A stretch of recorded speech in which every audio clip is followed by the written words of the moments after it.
Good morning class. আমি সন্তু, তোমরা দেখছো the learning expert 2.0 YouTube channel. তোমাদের সামনে যে পুলিশের হিউজ ভ্যাকান্সি প্রকাশিত হয়েছে তার জন্য আজ ডিগিজিএস এর ওপর থেকে 27 নাম্বার ক্লাস প্রোভাইড করা হচ্ছে। তো এর আগে যে ক্লাসগুলো হয়ে গেছে সেগুলো যদি তোমরা না দেখে থাকো তো উপরে আই বাটনে লিঙ্ক শো হচ্ছে, অথবা এই চ্যানেলের ডেসক্রিপশন বক্সটা ফলো করো, তার মধ্যে কিন্তু প্রিভিয়াস ক্লাসের লিঙ্ক প্রোভাইড করাই আছে। সেটার উপর ক্লিক করলে তোমরা প্রিভিয়াস ক্লাসগুলো সেখান থেকে পরপর দেখে নিতে পারবে। ক্লাসের শুরুতে প্রত্যেককে বলছি প্রথম থেকে শেষ পর্যন্ত ক্লাস দেখবে, এবং এটা যে তোমাদের শুধুমাত্র পুলিশের এক্সামের জন্যই যে এটা ইম্পর্টেন্ট এমনটা নয়। তোমরা যারা পিএসসির এক্সাম দিচ্ছ, ডব্লিউবিসিএস এর এক্সাম দিচ্ছ, বা এর পাশাপাশি সেন্ট্রালের এসএসসির এক্সাম দিচ্ছ, প্রত্যেকটা এক্সামের জন্যই কিন্তু তোমাদের এই জিকে জিএস এর ক্লাসগুলো কিন্তু মোস্ট ইম্পর্টেন্ট। তো শুরু করছি আজকের ক্লাস। আজকের ক্লাসে ফার্স্ট কোশ্চেন দেখো, লোথাল লোথাল কেন্দ্রটা আবিষ্কারের সঙ্গে নিম্নলিখিত কোন ব্যক্তিটি যুক্ত ছিলেন? A Ghosh, Y D Sharma, S R Rao, এবং অপশন ডিতে আছে আর এস বিস্ট। তো লোথাল কেন্দ্রটা কে আবিষ্কার করেছিলেন? লোথাল কেন্দ্র আবিষ্কার করেছিলেন এস আর রাও। কে? এস আর রাও। অপশন সি এর কিন্তু সঠিক অ্যান্সার হবে। এ ঘোষ, এখানে এই যে লোথাল, এটা কোন সাইট? এটা হলো সিন্ধু সভ্যতার কিন্তু বিভিন্ন সাইট। তো এখান থেকে যদি কোশ্চেন না আসে, এগুলো পরে বলছি। তো এখান থেকে দুটো কোশ্চেন দেয় যে সিন্ধু সভ্যতার প্রথম হদিশ দেন কে? সিন্ধু সভ্যতার সিন্ধু সভ্যতার সিন্ধু সভ্যতার প্রথম হদিশ সিন্ধু সভ্যতার প্রথম হদিশ দেন কে? প্রথম হদিশ দেওয়া, বা ইংলিশে বলবো কি মেসেজ দেওয়া, কে দেন? মেসেজটা এই কারণে বলছি যাতে করে নামটা সহজে মনে থাকে। তো তার নাম কি? তার নাম হলো চার্লস ম্যাসন। কি বললাম? Charles Mason. চার্লস ম্যাসন সিন্ধু সভ্যতার প্রথম হদিশ দেন, অর্থাৎ মেসেজ দেন। এবার এখান থেকে কোশ্চেন দেবে, সিন্ধু সভ্যতার প্রথম সার্ভে কে করেন? প্রথম সার্ভে, মেসেজ দেওয়ার পর সার্ভে করতে যায়, তো সার্ভে কে করেছিলেন? তো প্রথম সার্ভে করেন কানিংহাম। কে করেন? কানিংহাম। কানিংহাম প্রথম সার্ভে করেন। যেমন একটা তোমাদের রিয়েল এক্সাম্পলের সাহায্যে বোঝাচ্ছি যে আহ, ধরো তোমার বাড়িতে টাওয়ার বসবে। তো তোমরা কোথা থেকে টাওয়ার কোম্পানি জানতে পারলো, বা টাওয়ার কোম্পানিকে কেউ ইনফরমেশন দিল, হদিশ দিল যে অমুক ব্যক্তি হদিশ দিল যে এ নামক জায়গাতে বা কোনো এবিসিডি নামক জায়গাতে আপনি টাওয়ার বসাতে পারবেন। সাপোজ ধরো আমি জিও কোম্পানি বলছি, জিও কোম্পানিকে কেউ হদিশ দিল যে আপনি এ নামক জায়গাতে বা এবিসিডি নামক জায়গাতে আপনি টাওয়ার বসাতে পারবেন। এবার জিও কোম্পানি কি করবে? সেখানে টাওয়ার আদৌ বসানো যাবে কিনা, মাটি ভালো কিনা, তারপরে আবহাওয়া ভালো কিনা, বা সেখানে হাওয়ার গতিবেগ কেমন, হাওয়ার ডিরেকশন কোন দিকে, এগুলো সার্ভে করার জন্য কিন্তু তারা লোক পাঠায়। তারপরে সার্ভে যখন সাকসেসফুল হয় তখন কি করে জিও কোম্পানি বা যে কোনো মোবাইল অপারেটিং কোম্পানি সেখানে যাতে টাওয়ারটা লাগানো যায় সেই ব্যবস্থা করে। অর্থাৎ এই গল্পটা করলাম এই কারণে যাতে করে তোমরা রিলেট করতে পারো, কারণ ম্যাক্সিমাম ক্যান্ডিডেট এখানে গুলিয়ে ফেলে। কোশ্চেন দেয় যে সিন্ধু সভ্যতার প্রথম হদিশ দেন কে? তো অ্যান্সার হবে চার্লস ম্যাসন। অনেকে জন মার্শাল বা দয়ারাম সাহানি মেরে চলে আসে, তো সেইগুলো যাতে না মারো সেই কারণে কিন্তু গল্পটা করলাম। এদের তিনটের মধ্যে পার্থক্য কি এইটা বোঝানোর জন্য। তো একটা কোশ্চেন দেবে সিন্ধু সভ্যতার প্রথম হদিশ দেন কে? অ্যান্সার হবে চার্লস ম্যাসন। সিন্ধু সভ্যতার প্রথম সার্ভে করেন কে? অ্যান্সার হবে কানিংহাম। আরেকটা কোশ্চেন দেবে যে সিন্ধু সভ্যতার খোদাই করেন কে? যেটা এক্ষুনি বললাম যে সার্ভে কমপ্লিট হয়ে যাওয়ার পর যদি জিও কোম্পানির মনে হয় যে সেখানে টাওয়ার বসানো যাবে তাহলে সেখানে মাল ম্যাটেরিয়াল সমস্ত কিছু পাঠাবে এবং সেখানে কি করবে? খোদাই করে সেখানে মাটির থেকে গেঁথে তুলবে কি টাওয়ারটা। তো খোদাই কে করেন? যদি কোশ্চেন দেয় সিন্ধু সভ্যতার প্রথম খোদাই কে করেন, তো প্রথম খোদাই করেন জন মার্শাল। এবার অনেকের মনে ডাউট হতে পারে যে না, সিন্ধু সভ্যতার প্রথম খোদাই তো দয়ারাম সাহানি করেছিল। তো সেই গল্পটাও এখানে বলছি। জন মার্শাল কি? তো জিও কোম্পানি কি করবে? জিও কোম্পানি দিয়েই বোঝাচ্ছি। জিও কোম্পানি যখন সার্ভে করলো তো সেখানে খোদাই করার জন্য, সেখানকার কাজকর্ম করার জন্য কি লেবারদের নিযুক্ত করবে? না, কোনো একটা কোম্পানিকে নিযুক্ত করবে বা কোনো একটা ব্যক্তিকে হায়ার করবে এবং সেই ব্যক্তির আন্ডারে লেবাররা কাজ করবে লেবাররা কিন্তু কোনো ব্যক্তির আন্ডারে। তেমনি এই যে খোদাই করেন, আমি বলছি জন মার্শাল একটা ব্যক্তি, এনার আন্ডারে বহু লোক আছে যারা কিন্তু সিন্ধু সভ্যতার যে বিভিন্ন সাইট ছিল, যেমন হরপ্পা, তারপর মহেঞ্জোদাড়ো, তারপর চানহুদাড়ো, তারপর কালিবাঙ্গান, বানোয়ালি, রোপার, লোথাল, এই সমস্ত যে সাইটগুলো, এই সমস্ত সাইটগুলো কিন্তু এই জন মার্শালের আন্ডারে থাকা লোকেরা কিন্তু খোদাই করেছে। এটা কিন্তু খেয়াল রাখবে। তাই এখান থেকে কোশ্চেন দেবে যে সিন্ধু সভ্যতার প্রথম কোন সাইট খনন করা হয়েছিল। তো সিন্ধু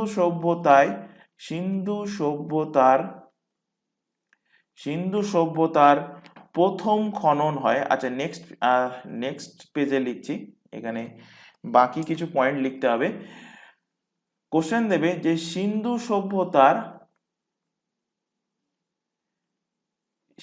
সভ্যতার প্রথম খনন হয় কোথায়। প্রথম খনন কার্য হয় কোথায়। তো সিন্ধু সভ্যতার প্রথম খনন কার্য হয় কোথায়? হরপ্পাতে কিন্তু সিন্ধু সভ্যতার প্রথম খনন কার্য হয়। কত সালে? 1921 সালে। এবং কে খনন করেছিলেন? খনন করেছিলেন দয়ারাম সাহানি। কে খনন করেন? দয়ারাম সাহানি। তো সিন্ধু সভ্যতাকে তোমরা অনেক বইতে বা অনেক জায়গায় পড়েছো যে একে হরপ্পা সভ্যতাও বলা হয়। কেন বলা হয়? কারণ এটাই যে সিন্ধু সভ্যতার যে সমস্ত জায়গাগুলো খনন করা হয়েছিল, যেমন হরপ্পা, মহেঞ্জোদাড়ো, কালিবঙ্গান, বানোয়ালি, রোপার, লোথাল, তো রাখিগাড়ি, সুতকাগেন্ডর, তো এই সমস্ত জায়গার মধ্যে সর্বপ্রথম খনন করা হয়েছিল কোথায়? সর্বপ্রথম খনন করা হয়েছিল বা সর্বপ্রথম আবিষ্কার হয়েছিল হরপ্পা। সেই কারণে সিন্ধু সভ্যতাকেও কিন্তু হরপ্পা সভ্যতা, মানে সিন্ধু সভ্যতাকে অপর নাম হিসাবে হরপ্পা সভ্যতা হিসাবেও কিন্তু বলা হয়। তাহলে এখান থেকে কোশ্চেন দেবে যে মহেঞ্জোদাড়ো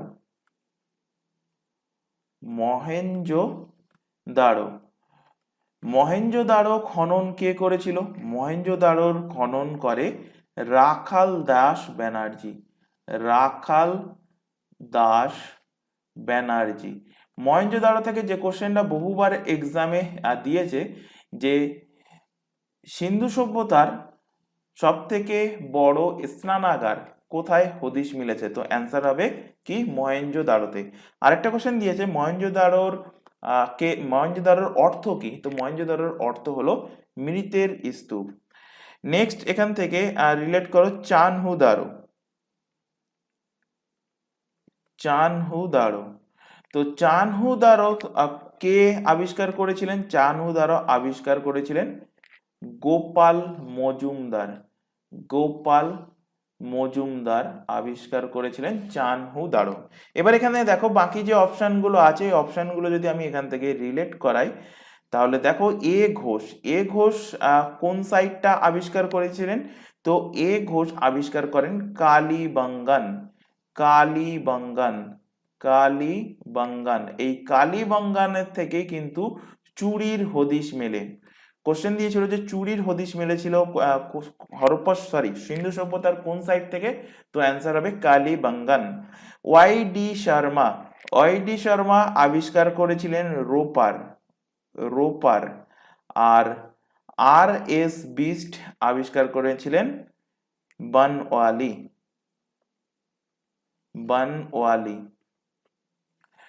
তো এই যে এক্সট্রা ফ্যাক্ট গুলো লেখানো হচ্ছে, এগুলো কিন্তু অবশ্যই খাতায় নোট ডাউন করবে। এগুলো কিন্তু তোমাদের প্রিভিয়াস কোনো না কোনো এক্সামে কোশ্চেন এসেছে, সেই কারণেই কিন্তু তোমাদের পড়ানো হচ্ছে। তো এগুলো তোমরা পিডিএফ এ পাবে না। পিডিএফ এ শুধুমাত্র প্রিন্টেড কোশ্চেন অ্যান্সার যেগুলো আছে সেগুলো ডাউনলোড করতে পারবে। কিভাবে ডাউনলোড করবে? নিচে যে টেলিগ্রাম লিঙ্কটা তোমাদের সামনে শো হচ্ছে @TheLearningExpertSD, লাস্টের এস অ্যান্ড ডিটা কিন্তু বড় হাতের অক্ষরে লেখা আছে। তো এইভাবেই অ্যাজ ইট ইজ যেমন লেখা আছে উইদাউট স্পেস দিয়ে তোমরা টেলিগ্রামে গিয়ে সার্চ করলে আমাদের গ্রুপ তোমরা পেয়ে যাবে, অথবা এই চ্যানেলের ডেসক্রিপশন বক্সটা ফলো করো, তার মধ্যে কিন্তু টেলিগ্রাম গ্রুপের লিঙ্ক দেওয়াই আছে। সেটার উপর ক্লিক করলে প্রিভিয়াস যে ক্লাসগুলো হয়ে গেছে সেগুলোর পিডিএফ বা আজকে যে ক্লাস দেখছো তার পিডিএফ, বা ভবিষ্যতে যে ক্লাসগুলো চলবে প্রত্যেকটা ক্লাসের পিডিএফ তোমরা সেখান থেকে ডাউনলোড করে নিতে পারবে। নেক্সট কোশ্চেনে আসো, এককবিহীন রাশি কোনটি এর মধ্যে? তো এককবিহীন রাশি কাকে বলে সেটা আগে জানি। তো যে সমস্ত ভৌত রাশি দুটো সমজাতীয় রাশির অনুপাত দ্বারা পরিমাপ করা হয় তাদের কিন্তু কোনো একক থাকে না, তাদেরকেই আমরা এককবিহীন রাশি বলবো। যেমন এখান থেকে এক্সাম্পল যেটা হবে সেটা হলো আপেক্ষিক গুরুত্ব। আপেক্ষিক গুরুত্ব হলো একটা এককবিহীন রাশি, এর কোনো একক নেই, এবং যেহেতু এর একক নেই তাই এর কিন্তু মাত্রাও কিন্তু নেই। একক নেই মানে তার কিন্তু মাত্রাও থাকবে না, এটা কিন্তু খেয়াল রাখবে। আচ্ছা, এখানে রাশির প্রসঙ্গ যেহেতু আসলো, ইউনিটের প্রসঙ্গ যেহেতু আসলো, এখান থেকে 7টা যে বেসিক এসআই ইউনিট আছে। আচ্ছা, কোশ্চেন দেয় যে বেসিক এসআই ইউনিটের সংখ্যা কটা? বেসিক এসআই ইউনিট, তো বেসিক এসআই ইউনিটের সংখ্যা হলো 7টা। 7টা বেসিক এসআই ইউনিট কি কি এখান থেকে দেখো, আশা করি প্রত্যেকেই জানো। দৈর্ঘ্য, তারপর দৈর্ঘ্য ভর সময়, দৈর্ঘ্য ভর সময়, বিদ্যুৎ প্রবাহ, বিদ্যুৎ প্রবাহ, তাপমাত্রা, বিদ্যুৎ প্রবাহ, তাপমাত্রা, পদার্থের পরিমাণ, পদার্থের পরিমাণ, আর আলোর তীব্রতা। পদার্থের পরিমাণ এবং আলোর তীব্রতা, আলোর তীব্রতা, এই 7টা হলো কিন্তু এসআই একক। এবার এদের একক কি দেখে নাও। দৈর্ঘ্যের একক কি এসআই ইউনিটে? দৈর্ঘ্যের একক হলো মিটার, আমি এখানে এম লিখছি। ভরের একক কি? ভরের একক হলো কেজি, কিলোগ্রাম হলো ভরের একক। সময়ের একক সব কিছুতেই কিন্তু সেকেন্ড, তো এখানে আমি এস লিখছি। বিদ্যুৎ প্রবাহের একক কি? অ্যাম্পিয়ার, বিদ্যুৎ প্রবাহের একক হলো অ্যাম্পিয়ার, অ্যাম্পিয়ার। অ্যাম্পিয়ারকে কি লেখা হয়? এ দ্বারা ডিনোট করা হয়। তাপমাত্রার একক হলো কি? কেলভিন, তাপমাত্রার একক হলো কেলভিন, কেলভিনকে কে দ্বারা কিন্তু ডিনোট করা হয়। পদার্থের পরিমাপ হলো কিন্তু মোল, পদার্থের পরিমাপ হলো মোল, তো একে ইংলিশে মোলই বলা হয়, MOL। আর আলোর তীব্রতার একক হলো কি? ক্যান্ডেলা, আলোর তীব্রতার একক হলো ক্যান্ডেলা। এই যে লাস্ট 4টে বললাম এসআই ইউনিট, এই লাস্ট 4টে থেকেই কিন্তু তোমাদের এক্সামে কোশ্চেন আসবে, কারণ দৈর্ঘ্য ভর এবং সময় এদের একক কি এগুলো প্রত্যেকেই জানে। ক্লাস 5-এর স্টুডেন্ট বা ক্লাস 6-এর স্টুডেন্টের কাছে জিজ্ঞেস করলেও তারা বলতে পারবে। চলে আসো পরবর্তী কোশ্চেনে। কোন কোন বলের জন্য সাইকেল আরোহী বাঁক ঘোরার সময় হেলে যায়? বাঁক ঘোরার সময় কোন বলের জন্য হেলে যায়? তো অ্যান্সার কি হবে? অ্যান্সার হবে অভিকেন্দ্র বলের জন্য কিন্তু সাইকেল আরোহী বা বাইক আরোহী বা গাড়ি চালক যাই বলো না কেন কিন্তু বাঁক ঘোরার সময় হেলে যায়। অপশন নাম্বার এ এর কিন্তু সঠিক অ্যান্সার হবে। তোমরা খেয়াল করে দেখবে কোনো রাস্তায় যদি বাঁক থাকে সেখানে দেখবে রাস্তার বাঁকের দিকে কিন্তু ঢাল করা থাকে, বা এই জিনিসটা আরো ভালোভাবে বুঝতে পারবে তোমরা ট্রেনে কোনো যদি বাঁক থাকে, ধরে নাও প্রায় ইউ মতো বাঁক যদি থাকে বা ইউ এর আশেপাশে বাঁক থাকে ইউ এর মতো ট্রেনের বাঁকগুলো, তখন দেখবে ট্রেনটা একদিকে হেলে যায়। তো ট্রেনে ভালো বোঝা যায়, বা তোমরা যদি রাস্তায় দেখে থাকো রাস্তাতেও দেখতে পাবে। তো বাঁকের মুখে গতিশীল সাইকেল হোক বা গতিশীল কোনো গাড়ি হোক, তাদের দুর্ঘটনা এড়ানোর জন্য কিন্তু রাস্তাকে এক সাইডে ঢালু করা হয়, কারণ কি? এই অভিকেন্দ্র বলটাকে যোগান দেওয়ার জন্য। তো অপশন এ এর সঠিক অ্যান্সার হবে। পরবর্তী কোশ্চেনে চলে আসো, সিএনজি কি? তো সিএনজি আশা করি প্রত্যেকেই জানো, সিএনজি হলো একটা গ্যাস। সিএনজির আজকাল প্রচুর গাড়ি উঠে গেছে, অটো উঠে গেছে। তো সিএনজি ফুল ফর্ম জানতে চাইতে পারে। সিএনজির ফুল ফর্ম কি? Compressed natural gas. Compressed, C for compressed, N for natural, compressed natural gas. আচ্ছা, কোশ্চেন দেবে এই কম্প্রেস ন্যাচারাল গ্যাসের সব থেকে মেন আইটেম কি, মানে প্রধান উপকরণ কি? তো প্রধান উপকরণ হলো মিথেন।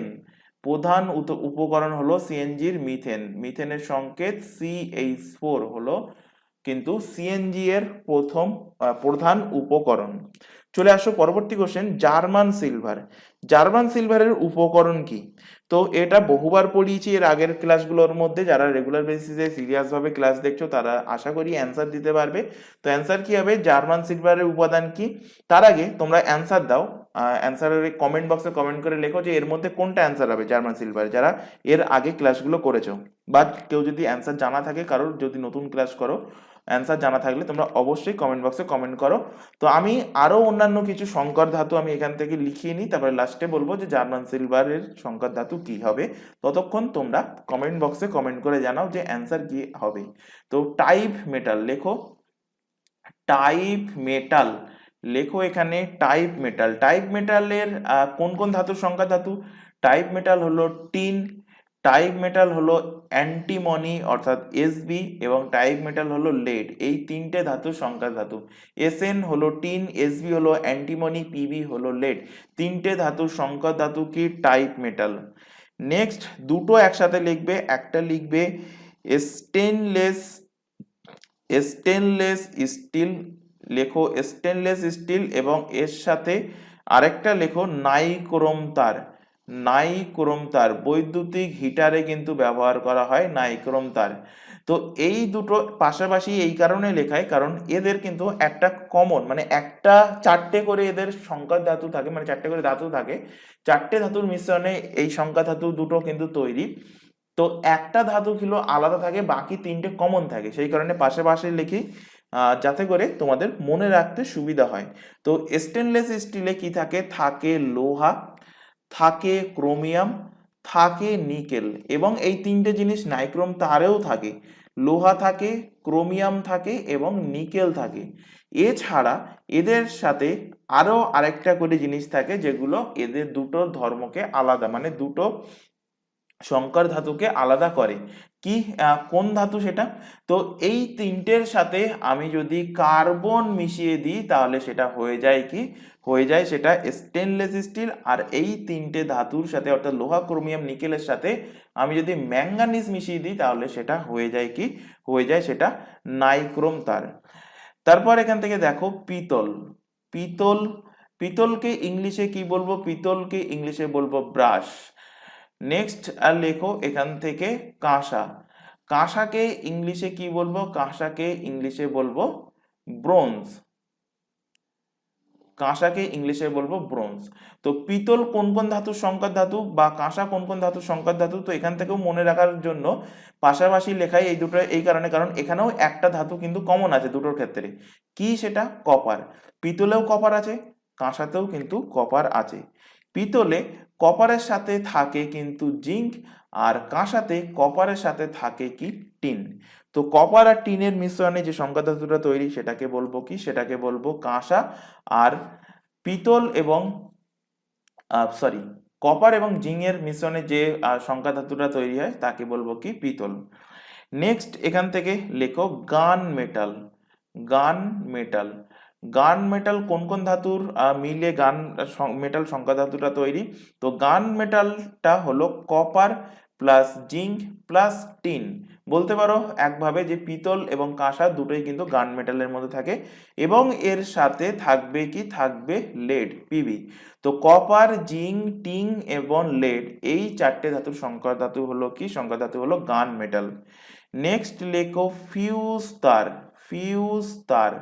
ফিউজ তার কোন কোন ধাতুর সংকর ধাতু? তো ফিউজ তার হলো লেড এবং টিন, এর সংকর ধাতু হলো ফিউজ তার। নেক্সট লেখো ইলেকট্রাম। নেক্সট লেখো ইলেকট্রাম। যেগুলো লেখালাম এগুলো কিন্তু প্রত্যেকটাই কোনো না কোনো এক্সামে এসেছে, প্রত্যেকটাই কিন্তু এক্সাম পয়েন্ট অফ ভিউ থেকে ইম্পর্টেন্ট। তো ইলেকট্রাম কোন কোন ধাতুর সংকর ধাতু? তো এটা সোনা এবং রূপো। তো এ ইউ প্লাস এ জি, সোনা এবং রূপোর সংকর ধাতু হলো কিন্তু ইলেকট্রাম। আশা করি অ্যান্সার দিয়ে দিয়েছো এই কোশ্চেনের, যে জার্মান সিলভার কোন কোন উপাদান দ্বারা তৈরি। তো অ্যান্সার কি হবে? অ্যান্সার হবে জার্মান সিলভার কপার, জিঙ্ক এবং নিকেল, তিনটের সংকর ধাতুই হলো কিন্তু জার্মান সিলভার। অপশন ডি এর কিন্তু সঠিক অ্যান্সার হবে। পরবর্তী কোশ্চেনে চলে আসো। আচ্ছা, এখানে তোমাদের একটা ছোট ইনফরমেশন প্রোভাইড করা আছে। তোমরা এখন যে ক্লাসটা দেখছো সেটা হলো পুলিশ স্পেশাল জিকে জিএস এর ক্লাস, যার মধ্যে jail police, KP constable, WBP constable, SI সব কিছুরই জিকে জিএস কিন্তু তোমাদের এই জিকে জিএস এর সিরিজের মধ্যে কভার করানো হবে। এছাড়া আদার্স যে এক্সামের নামগুলো দেখতে পাচ্ছ, যেমন পিএসসি মিসলেনিয়াস, পিএসসি ক্লার্কশিপ, তাছাড়া এসএসসির যাবতীয় এক্সামগুলো, প্রত্যেকটা এক্সামের জন্য আমাদের দুটো ইউটিউব চ্যানেল মিলিয়ে সম্পূর্ণ ফ্রিতে সিলেবাস ওয়াইজ কিন্তু আমাদের লাইভ ক্লাস প্রোভাইড করা হচ্ছে রেগুলার বেসিসে। প্রত্যেক দিনই কিন্তু তোমাদের লাইভ ক্লাস থাকছে প্রত্যেকটা এক্সামের জন্য। এবং লাইভ ক্লাস অ্যাটেন্ড না যদি করতে পারো তো ক্লাসগুলো কিন্তু রেকর্ডেড হিসেবে থেকে যাচ্ছে, তো রেকর্ডেড হিসেবে ক্লাসগুলো দেখে নেবে। একটা ছোট রিকোয়েস্ট প্রত্যেকের কাছে থাকছে, সেটা হলো কেউ ক্লাসটাকে ডাউনলোড করে দেখবে না, প্রত্যেকে লাইভ দেখার চেষ্টা করবে। লাইভ যদি না দেখতে পারো তাহলে রেকর্ডেড দেখবে, কিন্তু বাট অনলাইনে দেখবে। রিকোয়েস্টটা করছি এই কারণে, কারণ আমাদের চ্যানেলটা কিন্তু অনেকটাই ছোট, তো যদি তোমরা ডাউনলোড করো তো চ্যানেলের গ্রোথ রেট কিন্তু কমে যায়। তো সেই কারণে একটা ছোট রিকোয়েস্ট তোমাদের কাছে থাকছে, ক্লাসগুলো কিন্তু তোমাদের পুরোটাই ফ্রিতে প্রোভাইড করা হচ্ছে। তো ছোট রিকোয়েস্ট এটাই যে তোমরা জাস্ট অনলাইনে কিন্তু তোমরা ক্লাসটা দেখবে, কেউ ডাউনলোড করবে না। যাই হোক, এখানে এই প্রত্যেকটা এক্সামের জন্য আমাদের কিন্তু আলাদা আলাদা হোয়াটসঅ্যাপ ব্যাচ ওপেন করা আছে। সেখানে তোমাদের সমস্ত রকম ইনফরমেশন, যেমন কবে কোন ক্লাস হবে তার রুটিন প্রোভাইড করা হয়, ক্লাসের লিঙ্কগুলো, প্রত্যেকটা ক্লাসের লিঙ্ক প্রোভাইড করা হয়। এছাড়া এক্সাম ওরিয়েন্টেড যাবতীয় গুরুত্বপূর্ণ ইনফরমেশন, যেমন তোমাদের কোনো নোটিফিকেশন প্রকাশিত হলে বা কোনো অ্যাডমিট কার্ড প্রকাশিত হলে সবকিছুই কিন্তু তোমাদের হোয়াটসঅ্যাপ ব্যাচে সবার আগে জানানো হয়। তো হোয়াটসঅ্যাপ ব্যাচে যুক্ত হতে চাইলে নিচে যে হোয়াটসঅ্যাপ নাম্বারটা তোমাদের সামনে ডিসপ্লে হচ্ছে, এই নাম্বারে আমাদেরকে শুধুমাত্র হোয়াটসঅ্যাপে মেসেজ করে ইনফর্ম করবে। কেউ ভিডিও কল করবে না, কেউ এই নম্বরে নর্মাল কলও করবে না, শুধুমাত্র হোয়াটসঅ্যাপ মেসেজ করবে এবং তোমাদের রিকোয়ারমেন্ট অনুযায়ী নির্দিষ্ট ব্যাচে কিন্তু তোমাদেরকে অ্যাড করিয়ে নেওয়া হবে। এছাড়া এখানে আরো একটা ইনফরমেশন দেওয়ার আছে, তোমরা এখন যে চ্যানেলে ক্লাসটা দেখছো চ্যানেলের নামটা ভালোভাবে দেখে নাও, যে চ্যানেলের নাম হলো দ্য লার্নিং এক্সপার্ট 2.0। এই চ্যানেলেই প্রত্যেকটা এক্সামের জন্য, যে এক্সামের নামগুলো দেখলে প্রত্যেকটা এক্সামের জন্য GK GS, current affairs, reasoning এবং ইংলিশের ক্লাস সম্পূর্ণ ফ্রিতে পাবে এই চ্যানেল থেকে।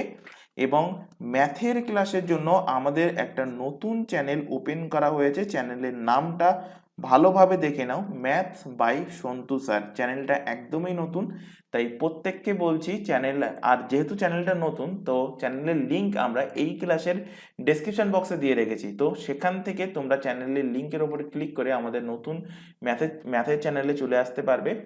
এবং চ্যানেলটা যেহেতু নতুন তো প্রত্যেককে বলবো চ্যানেলটিকে সাবস্ক্রাইব করে বেল আইকনকে অল নোটিফিকেশনে সেট করে নাও, এবং এটাকেও যদি সাবস্ক্রাইব না করে থাকো এটাকেও সাবস্ক্রাইব করে নাও। এবং রেগুলার বেসিসে চ্যানেল দুটোতে ক্লাস চলছে, রেগুলার বেসিসে তোমরা চ্যানেল দুটো থেকে ক্লাসগুলো লাইভ দেখো, বা লাইভ না দেখতে পারলে রেকর্ডেড হিসেবে দেখে নাও, কিন্তু কেউ ডাউনলোড করো না। তো যাই হোক, চলে আসো পরবর্তী কোশ্চেনে।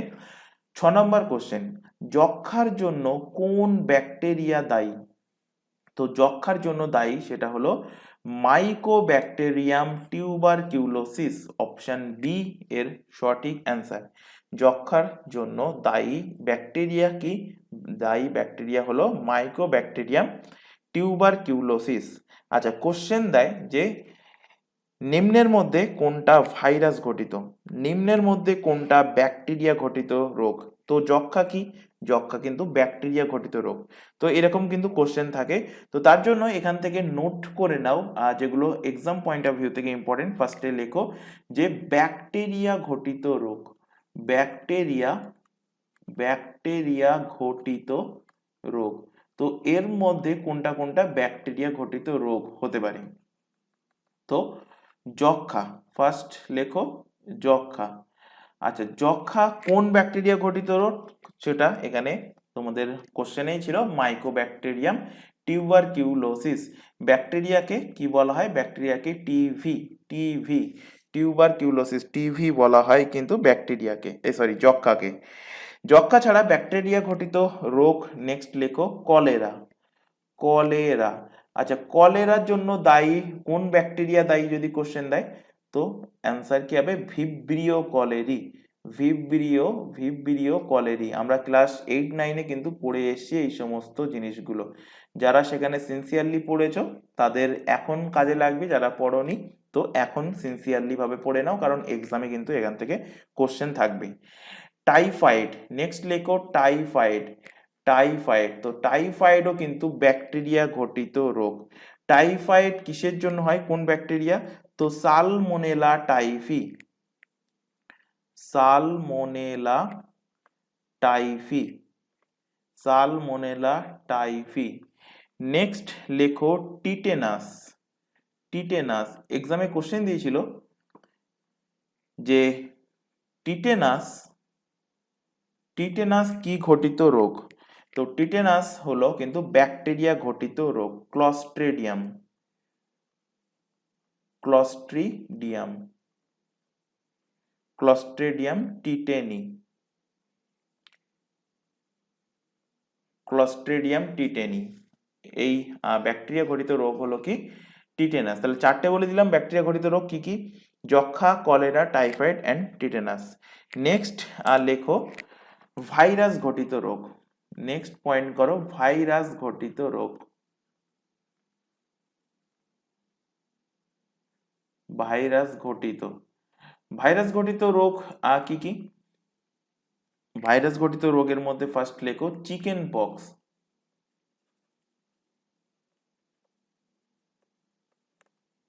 চিকেন পক্স, চিকেন পক্সের জন্য দায়ী ভাইরাস কোনটা, চিকেন পক্সের জন্য দায়ী ভাইরাস হলো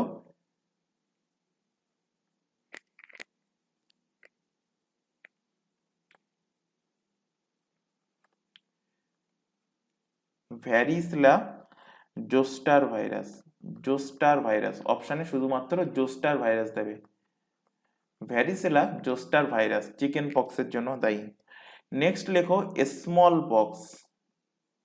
স্মল পক্স, স্মল পক্সকে বাংলায় বলে গুটি বসন্ত। গুটি বসন্ত, তো স্মল পক্সের জন্য দায়ী যে ভাইরাসটা সে তাকে কি বলা হয়, তাকে বলা হয় variola, variola virus. Variola virus হলো স্মল পক্সের জন্য দায়ী। নেক্সট দেবে এডস।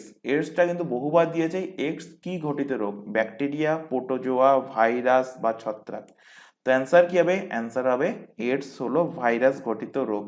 কোন ভাইরাস ঘটিত রোগ, HIV ভাইরাস। ফুল ফর্ম কি, বহুবার এক্সামে কোশ্চেন দিয়েছে human immuno, human immuno deficiency virus. Human immuno deficiency virus হলো HIV-র ফুল ফর্ম। আরেকটা এখান থেকে নোট করে নাও, এটা প্রত্যেকেই জানো, কোভিড-19। কোভিড-19 এটাও কিন্তু কোভিড ভাইরাস, ভাইরাস ঘটিত রোগ। নেক্সট লেখো প্রোটোজোয়া। প্রোটোজোয়া ঘটিত রোগ, প্রোটোজোয়া ঘটিত রোগ কি কি, তো এখান থেকে লেখো ম্যালেরিয়া। বহুবার কোশ্চেন দিয়েছে ম্যালেরিয়া কি ঘটিত রোগ। আর যদি বিশ্বাস না হয়ে থাকে তাহলে প্রিভিয়াস ইয়ারের কোশ্চেন ঘেটে দেখবে, দেখবে বহুবার এক্সামে কিন্তু কোশ্চেন দিয়েছে ম্যালেরিয়ার জন্য দায়ী কোন protozoa, plasmodium bacteria. Plasmodium, plasmodium, plasmodium দায়ী হলো ম্যালেরিয়ার জন্য দায়ী, এবং ম্যালেরিয়া হলো প্রোটোজোয়া ঘটিত রোগ। নেক্সট লেখো ছত্রাক দ্বারা ঘটিত রোগ। ছত্রাক, ছত্রাক দ্বারা ঘটিত রোগ হলো অ্যাথলিট ফুট,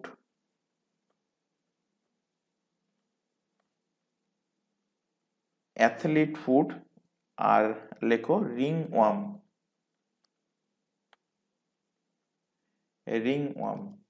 তো এগুলো কিন্তু অবশ্যই খাতায় নোট ডাউন করবে। এবং আরেকটা কথা বলছি, যদি ক্লাস ভালো লেগে থাকে, কারণ ম্যাক্সিমাম ক্যান্ডিডেট আমি দেখেছি এর আগে যে ক্লাসগুলো নেওয়া হয়েছে ম্যাক্সিমাম ক্যান্ডিডেট ক্লাস দেখছো, বাট কেউ কিন্তু লাইক করছো না। তো ক্লাস প্রথম থেকে শেষ পর্যন্ত দেখবে, তাহলেই এক্সামের জন্য বেনিফিট হবে। আর ক্লাস যদি ভালো লেগে থাকে তো অবভিয়াসলি ক্লাসটাকে লাইক করবে এবং তোমার বন্ধু বান্ধবের মধ্যে শেয়ার করতে পারো যারা পুলিশের এক্সাম বা আদার্স অন্যান্য কম্পিটিটিভ এক্সামের জন্য প্রিপারেশন নিচ্ছে।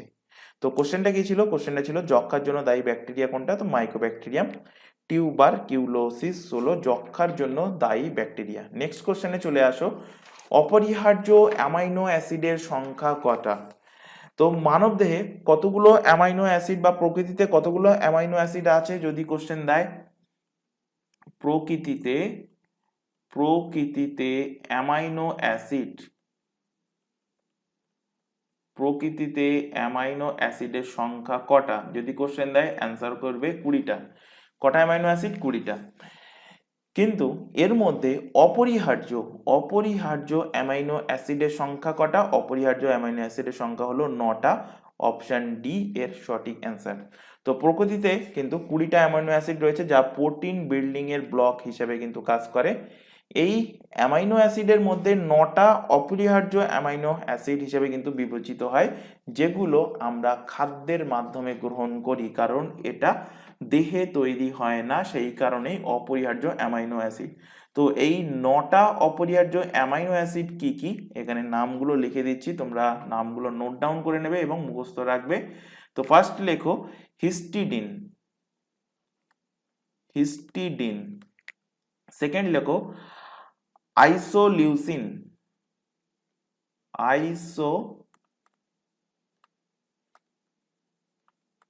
আইসোলিউসিন নেক্সট লেখো শুধু লিউসিন, আইসোটা বাদ দিয়ে। নেক্সট লেখো লিউসিন। তারপর লেখো লাইসিন লাইসিন তারপর লেখো মেথিওনিন মেথিওনিন নেক্সট লেখো ফেনিলানিন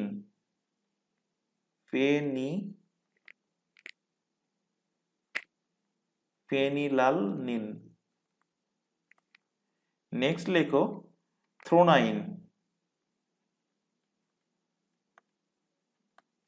থ্রোনাইন লেখো টিপ্রো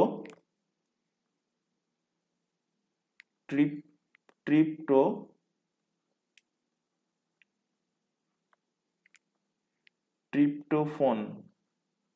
কটা হলো? একটা, দুটো, চারটে, 8টা। আর লাস্ট লেখো ভ্যালাইন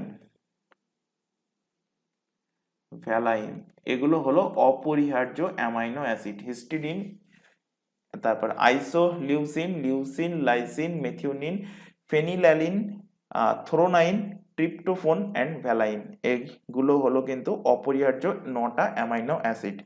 চলে আসো পরের কোশ্চেন, ইয়েলো স্পট কিসের সাথে যুক্ত? তো ইয়েলো স্পট চোখের সাথে সম্পর্কিত। অপশন সি এর কিন্তু সঠিক অ্যান্সার হবে। ইয়েলো স্পট দিক, ব্ল্যাক স্পট দিক দুটোই কিন্তু আমাদের চোখের সাথে সম্পর্কিত। এই ইয়েলো স্পটে কি হয়?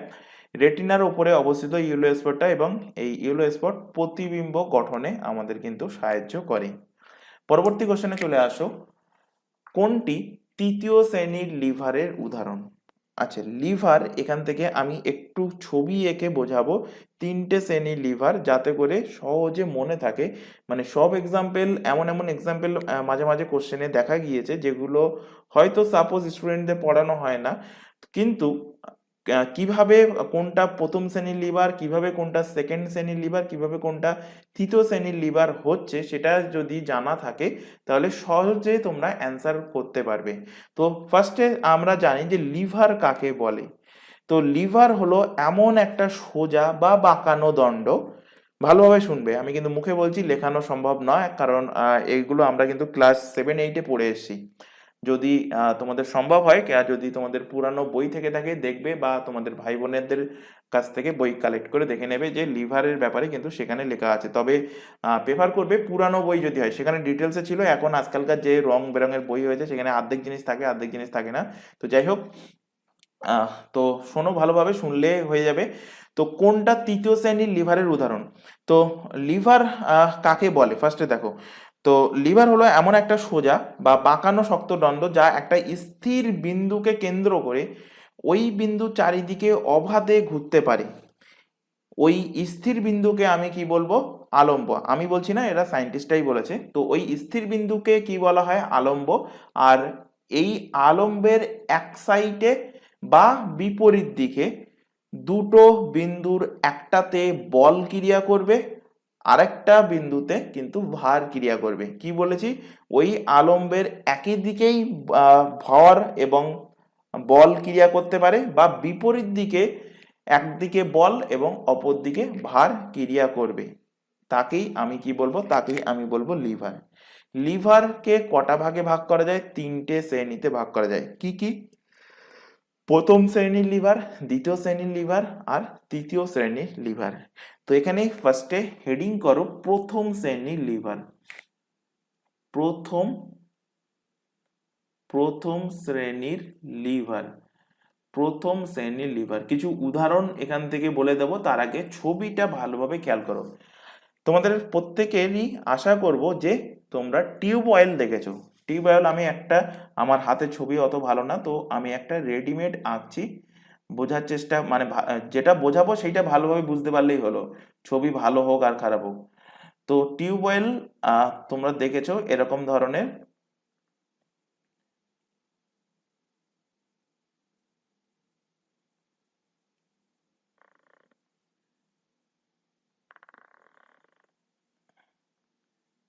এখান থেকে একটা এরকম মাথা মতো থাকে,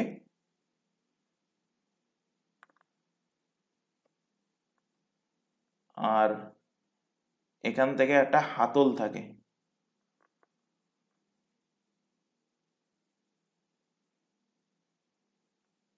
যে হাতলটা এখানে একটা গোল স্ক্রুর সাথে কিন্তু এই হাতলটা এখানে যুক্ত থাকে। তো এটা হ্যান্ডেল হলো হাতল।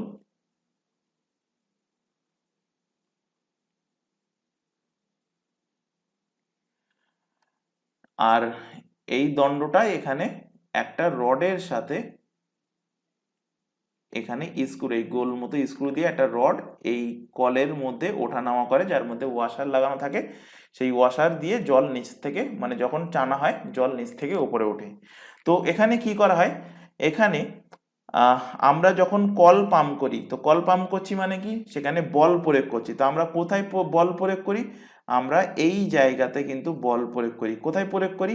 ওপর থেকে নিচের দিকে আমরা কিন্তু দণ্ডটাকে প্রেস করি। তো এখানে কি প্রয়োগ হচ্ছে? বল প্রয়োগ হচ্ছে। বল প্রয়োগ হওয়ার ফলে কি হচ্ছে? এই দণ্ডতে, এই দণ্ডতে ভেতরে দেখবে, যদি কলের ভেতরে দেখে থাকো, তো কলের ভেতরে এর মধ্যে এই দণ্ডের সাথে একটা এরকম বাটি মতো কিন্তু ওয়াশার লাগানো থাকে। তো যখন দণ্ডটা চাপবো, এই বাটি মতো ওয়াশারটা ওপরের দিকে ওঠে, এবং ওপরের দিকে যখন উঠবে এই বাটি মতো ওয়াশারটা ওপরের দিকে এই পর্যন্ত যখন উঠবে নিচ থেকে জল নিয়ে, তখন সেই জলটা এখান থেকে বেরিয়ে আসে এবং তখন কল থেকে কিন্তু জল পড়ে। তাহলে যখন আমি বল প্রয়োগ করছি, ওয়াশার উপরের দিকে উঠছে, অর্থাৎ জলটা উপরের দিকে উঠছে, অর্থাৎ ভার ক্রিয়া করছে কোন দিকে? এই দিকে কিন্তু ভার ক্রিয়া করছে। এবং আলম্ব কোথায়? এই দণ্ডের, মানে এই দণ্ডটা কোথায় যুক্ত আছে? এই পয়েন্টে যুক্ত আছে। তো এটা হলো কি? এটা হলো আলম্ব। আলম্ব। তাহলে এখানে দেখো প্রথম শ্রেণীর লিভারে কি হচ্ছে? আলম্বের এক সাইডে ভার প্রয়োগ হচ্ছে। ভারকে কি দ্বারা ডিনোট করা হয়? ভারকে ডব্লিউ দ্বারা ডিনোট করা হয়। এবং আলম্বের অপর সাইডে কিন্তু বল প্রয়োগ করা হচ্ছে, যেটা এক্ষুনি লিভারের সংজ্ঞাতে বললাম, যে একটা আলম্বের একদিকে অথবা বিপরীত দিকে কিন্তু দুটো বিন্দু থাকে, যার একটাতে বল এবং অন্যটিতে ভার প্রয়োগ হয়, তাকে আমরা লিভার বলি। তো প্রথম শ্রেণীর লিভারের ক্ষেত্রে কি? প্রথম শ্রেণীর লিভারের ক্ষেত্রে আলম্ব, আলম্ব কিন্তু মাঝখানে থাকবে, এক সাইডে ভার থাকবে, অপর সাইডে কি থাকবে? বল থাকবে। তো তাকে আমরা বলবো প্রথম শ্রেণীর লিভার। এর এক্সাম্পল কি? তো এক্সাম্পল যেটা দেখলে সেটা ফার্স্টে লেখো, নলকূপের হাতল। নলকূপের হাতল হলো ফার্স্ট এক্সাম্পল হিসেবে লেখো। নেক্সট লেখো কাঁচি। কাঁচি। নেক্সট লেখো সাঁড়াশি। সাঁড়াশি। এখান থেকে আরেকটা মোস্ট ইম্পর্টেন্ট আরো দুটো কোশ্চেন দেয়, সেটা পরে বলছি। সাঁড়াশি। নেক্সট লেখো পেরেক, সরি, নেক্সট লেখো পেরেক তোলার যে হাতুড়িগুলো, পেরেক নয়, পেরেক তোলার হাতুড়ি, পেরেক তোলার হাতুড়ি, মানে পেরেক তোলা হয় না যেটা দিয়ে, হাতুড়ি হোক বা সেই এরকম মাথাটা কাটা থাকে, সেটার পেরেকের মধ্যে পেরেকের মাথাটা ফাঁসিয়ে টান দিয়ে তোলে, তো সেটাই হলো, সেটার কথাই বলছি। তো সেটা হলো কি প্রথম শ্রেণীর লিভারের উদাহরণ। নেক্সট লেখো উদাহরণ হিসেবে বেলচা, কোদাল, ইটিসি ইত্যাদি হলো প্রথম শ্রেণীর লিভারের উদাহরণ। এবার এখানে এই যে জিনিস টপিকটা প্রথম শ্রেণীর লিভার কাকে বলে, এই যেটা বলে দিলাম যে আলম্বের এক সাইডে ভার, অপর সাইডে বল ক্রিয়া করে। তো যখনই সাপোজ ধরো তোমাদের আনকমন আসবে না আশা করি, যদি আনকমন কোনো একটা এক্সাম্পল দিয়ে দেয়, তখন তোমরা সেই এক্সাম্পলের রেসপেক্টে ভাববে যে তার বল কোথায় প্রয়োগ হচ্ছে, তার ভার কোথায় হচ্ছে এবং তার আলম্ব কোথায়। যদি এটা ভাবতে পারো তাহলে তোমরা সহজেই কিন্তু অ্যান্সার করে আসতে পারবে। তো আশা করব ছবি দেখার পর তোমরা তোমাদের যে কনসেপ্ট, সেই কনসেপ্ট ক্লিয়ার হয়েছে এবং যে কোনো এক্সাম্পল দিক না কেন তোমরা সেটা অ্যান্সার করতে পারবে।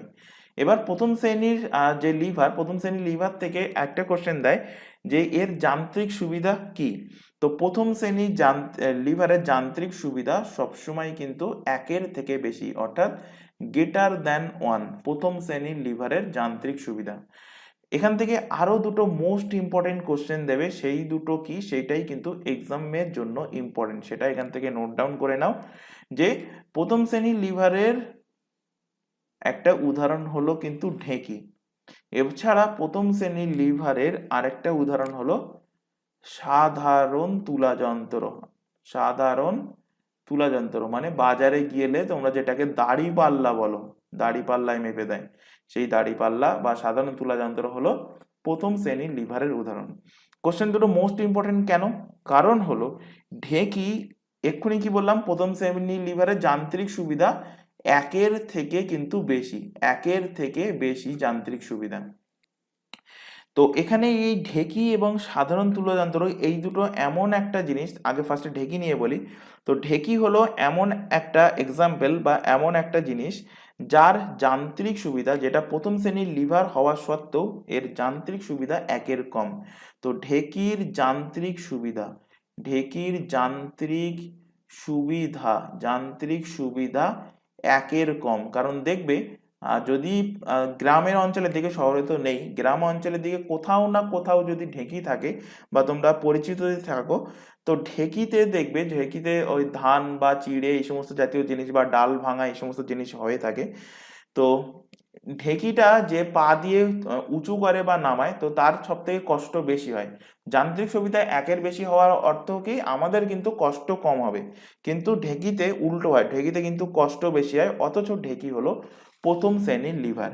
আর সাধারণ তুলাযন্ত্রে কি হয়, সাধারণ তুলাযন্ত্রে যান্ত্রিক সুবিধা একের সমান হয়। সাধারণ তুলাযন্ত্রে যান্ত্রিক সুবিধা যান্ত্রিক সুবিধা একের সমান হয়, একদম ইকুয়াল হয়, একের সমান হয়।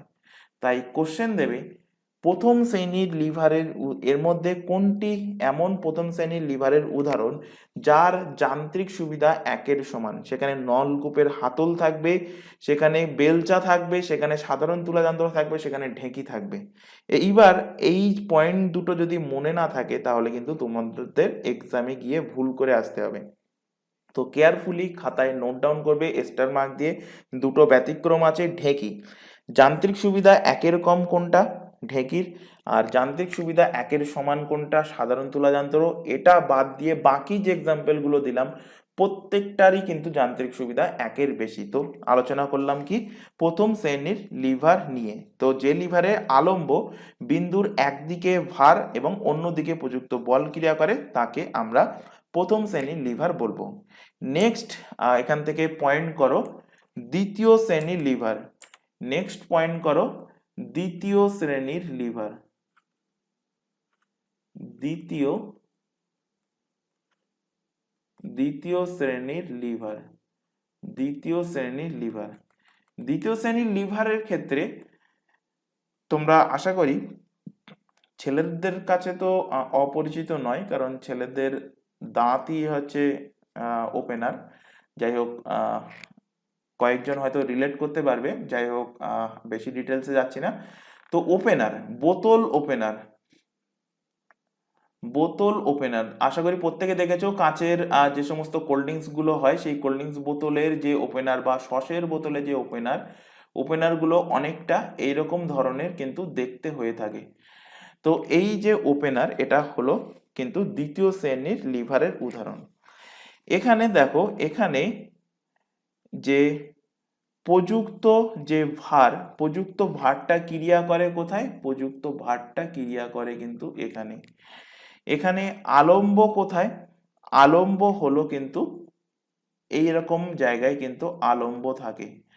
আর আলম্বটাকে সি দ্বারা ডিনোট করেছি, ভারকে ডাব্লু দ্বারা। আর প্রযুক্ত বল কোথায়? আমরা বল প্রয়োগ করি এখানে, প্রযুক্ত বল অর্থাৎ পি কিন্তু এখানে পুশ করা হচ্ছে। তো পি এখানে, আলম্ব এখানে, এবং ভার, ভার কোথায়? ভার এরকম পজিশনে থাকে। তো দ্বিতীয় শ্রেণীর লিভারের উদাহরণ কি কি এখান থেকে লিখে নাও। দ্বিতীয় শ্রেণীর লিভারের উদাহরণ হলো বোতল ওপেনার, যেটা এক্ষুনি দেখলে সেটাই আগে লেখো, বোতল ওপেনার, বোতল ওপেনার। তারপর এক চাকার হাতগাড়ি, এক চাকার হাতগাড়ি, এক চাকার হাতগাড়ি, এগুলো বিভিন্ন, এক চাকার হাতগাড়ি এগুলো বিভিন্ন কনস্ট্রাকশন সাইটে তোমরা দেখতে পাবে। কনস্ট্রাকশন সাইটে ওই ইট বালি পাথর ইত্যাদি এক জায়গা থেকে অনেক দূরে নিয়ে যাওয়ার জন্য কিন্তু এই এক চাকার হাতগাড়ি ব্যবহার করা হয়ে থাকে। বা অনেক সময় যখন রাস্তা তৈরি করে, রাস্তা তৈরির সময়ও অনেক জায়গায় এখন যদিও সেখানে টেকনোলজি আপডেট হয়ে গেছে, আগের কথা বলছি, অনেক আগে এক চাকার হাতগাড়ি কিন্তু ব্যবহার করা হতো। তো বোতল ওপেনার, এক চাকার হাতগাড়ি। নেক্সট লেখো নৌকার দাঁড়, এটা কিন্তু বহুবার এক্সামে দিয়েছে। নৌকার দাঁড় কোন শ্রেণীর লিভারের উদাহরণ? তো নৌকার দাঁড় কিন্তু দ্বিতীয় শ্রেণীর উদাহরণ। এছাড়া জাতি, এই লাস্টের যে দুটো লিখলাম এই দুটো কিন্তু মোস্ট ইম্পর্টেন্ট। তো নৌকার দাঁড় মাথায় স্টার মার্ক করে নাও, জাতির মাথায় স্টার করে নাও।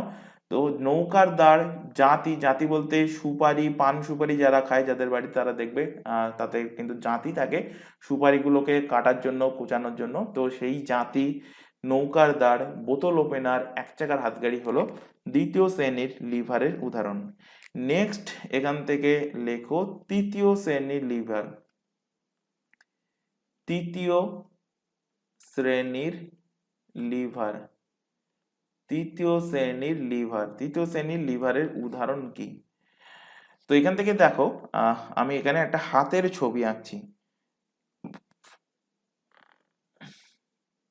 যাই হোক, মোটামুটি বুঝতে পারলেই হবে যে আমি যেটা বোঝাতে চাইছি, হাতের ছবি কেমন হলো না হলো সেটা জাস্টিফাই করার কোনো দরকার নেই, কারণ আমি ভালো আঁকতে পারি না। তো এখানে জাস্ট বোঝার জন্য,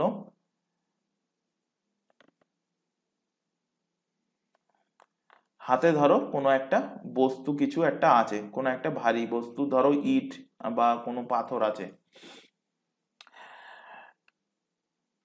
তো হাতে আমি যদি কোনো একটা পাথরকে তুলি, পাথর মানে কি ভার তুলছি, তাহলে ডাব্লু কোথায় ডিনোট করছে? এখানে ডাব্লু ডিনোট করছে, অর্থাৎ ভার ডিনোট করছে। আমার আলম্ব কোথায়? তো আমার আলম্ব হলো কিন্তু ঠিক এই পজিশনে আমার আলম্ব থাকবে। তো আলম্ব হলো ঠিক এই পজিশনে, অর্থাৎ সি এখানে। আর বল কোথায় লাগছে? বল লাগছে কিন্তু এখানে। বল লাগছে কোথায়? বল লাগছে এখানে। তাহলে মানুষের হাত, মানুষের হাত অর্থাৎ বাহু হলো তৃতীয় শ্রেণী লিভারের উদাহরণ। মানুষের, মানুষের হাত, মানুষের হাত বা বাহু হলো তৃতীয় শ্রেণীর লিভারের উদাহরণ, বহুবার এক্সামে কোশ্চেন দিয়েছে। এছাড়া চিমটা, চিমটা হলো তৃতীয় শ্রেণীর লিভারের উদাহরণ। এছাড়া মাল তোলার যে সমস্ত ক্রেনগুলো, মাল তোলার, মাল তোলার ক্রেন তৃতীয় শ্রেণীর লিভারের উদাহরণ। এছাড়া আমাদের মুখের চোয়াল, মুখের চোয়াল তৃতীয় শ্রেণীর লিভারের উদাহরণ। মাছ ধরার যে ছিপ, মাছ ধরার ছিপ, মাছ ধরার মাছ ধরার ছিপ তৃতীয় শ্রেণীর লিভারের উদাহরণ। তাহলে এখানে তোমাদের প্রথম শ্রেণী, দ্বিতীয় শ্রেণী এবং তৃতীয় শ্রেণীর লিভারের উদাহরণ দিয়ে এখান থেকে বুঝিয়ে দিলাম। তো তৃতীয় শ্রেণীর লিভারের ক্ষেত্রে মনে রাখবে, আচ্ছা দ্বিতীয় শ্রেণীর লিভারেও যান্ত্রিক সুবিধা একের বেশি, যান্ত্রিক সুবিধা যান্ত্রিক সুবিধা গ্রেটার দেন 1 মানে একের বেশি, কিন্তু তৃতীয় শ্রেণীর লিভারের যান্ত্রিক সুবিধা কিন্তু একের কম।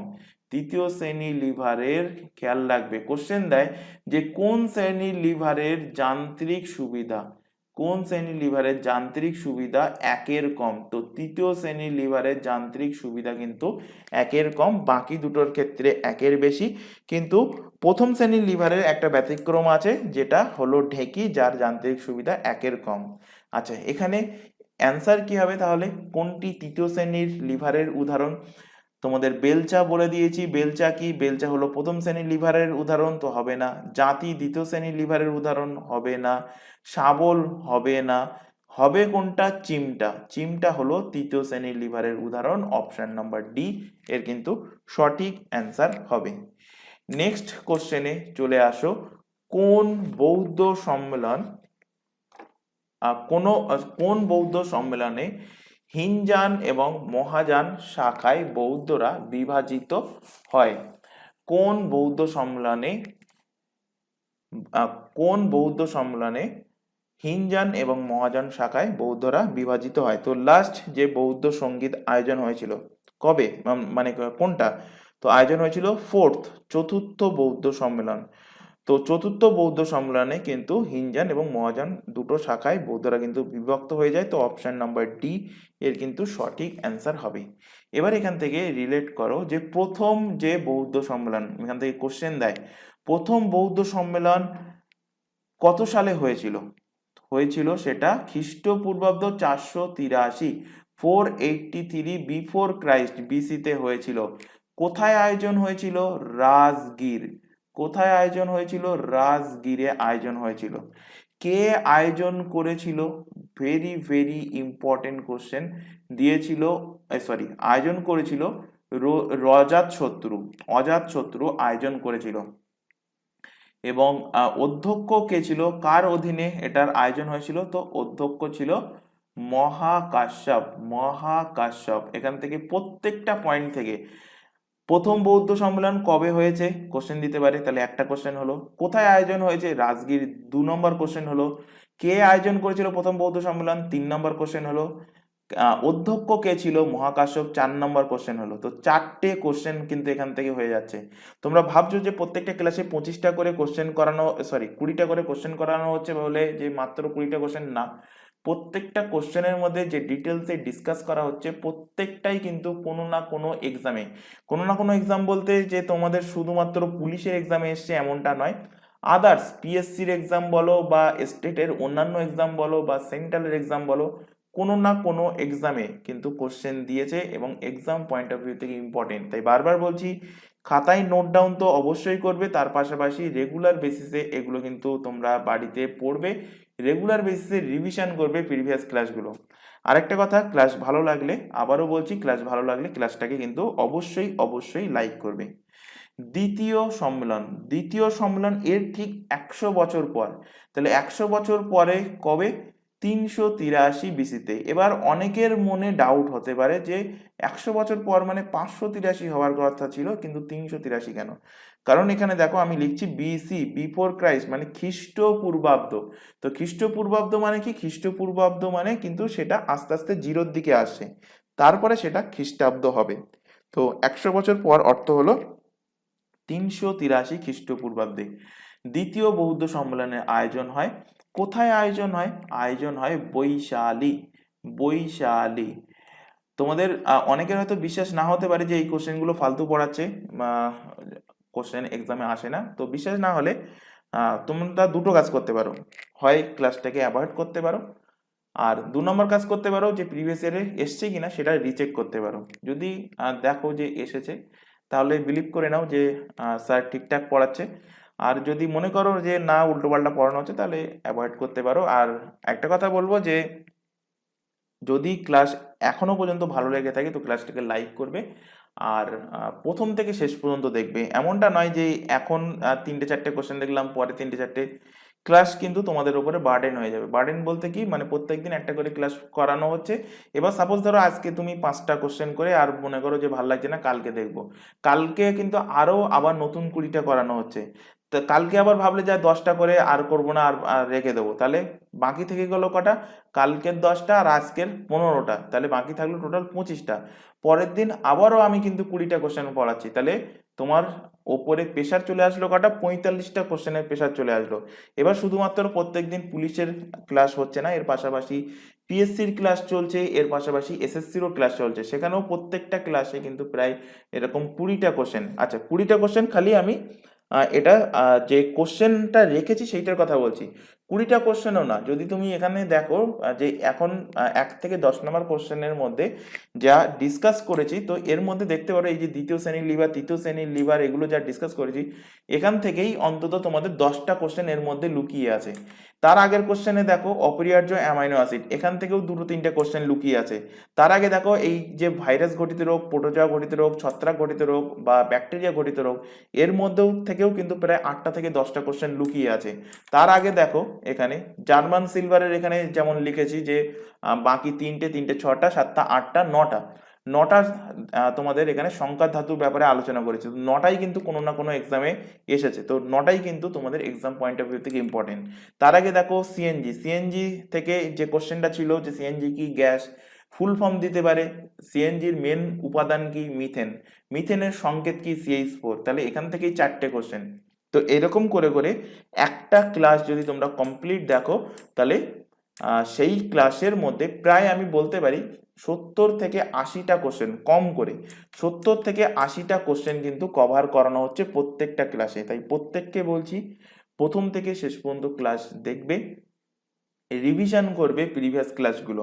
আর আরেকটা জিনিস মনে হয়, আরেকটা জিনিস আমি দেখেছি অনেকের ডাউট আছে যে একটা টপিক আমি কিন্তু মাঝে মাঝে রিপিট করি। একটা টপিক বলতে কি, মানে আমার সাপোজ মনে হলো যে এটা ইম্পর্টেন্ট, তো সেটাকেই 3টে কি 4টে ক্লাস পরে আবার রিপিট করাই। তো রিপিট করার ফলে তোমাদের একটা সুবিধা, এটা আমি মনে করি যে তোমাদের সামনে আবার যেই কোশ্চেনটা আসলো, তোমাদের সেই আগের যে পড়া জিনিসটা ছিল সেটা কিন্তু রিকল হবে। যদি ভুলে যেয়ে থাকো, তাহলে আরো আরেকবার সেখান থেকে পড়ানো হয়, তো সেখান থেকে জিনিসটা আরো আরেকবার তোমাদের সামনে দেখানো হচ্ছে, ফলে মুখস্থ হয়ে যাবে। তো যাই হোক, বেশি জ্ঞান দিয়ে ফেললাম। এখান থেকে নেক্সট দেখো যে বৈশালী, বৈশালীতে যে আয়োজন করা হয়েছিল, কে আয়োজন করেছিল? এই দ্বিতীয় বৌদ্ধ সঙ্গীত। তো আয়োজন করেছিল কালাশোক। কে? কালাশোক। কালাশোক। এখন খুব ইজি মনে হচ্ছে, কিন্তু এক্সামে গিয়ে যখন তোমাদের কোশ্চেন দেবে যে দ্বিতীয় বৌদ্ধ সম্মেলন, দ্বিতীয় বৌদ্ধ সঙ্গীত কে আয়োজন করেছিল, অপশন দেবে অজাতশত্রু, কালাশোক, অপশন দেবে অশোক কনিষ্ক, তখন কিন্তু মাথা গোলাবে। তো সেই কারণে বারবার বলছি, কিন্তু রিভিশনটা অবশ্যই দরকার। অধ্যক্ষ কে করেছিলেন? সাবাক মীর, সাবাক মীর, সাবাক মীর। তৃতীয় বৌদ্ধ সঙ্গীত কবে আয়োজন হয়? আয়োজন হয় 255 বিফোর ক্রাইস্ট। সালও কিন্তু মনে রাখতে হবে, সালও কিন্তু এখন এক্সামে দিচ্ছে। পাটলিপুত্র, কোথায়? পাটলিপুত্র বর্তমান বিহারের যে রাজধানী পাটনা, এই পাটনারই আগে নাম ছিল পাটলিপুত্র, তো সেখানেই আয়োজন হয়েছিল। তো পাটলিপুত্র তে আয়োজন করেছিল কে? অশোক। অশোক। এবং অধ্যক্ষ কে ছিলেন? মোগলিপুত্তিস। মোগলি মোগলিপুত্তিস। চতুর্থ বৌদ্ধ সম্মেলনের আয়োজন হয় কবে? প্রথম শতাব্দী। প্রথম শতাব্দীতে চতুর্থ বৌদ্ধ সঙ্গীতের আয়োজন হয়। কোথায় সেটা? কুন্ডালবন।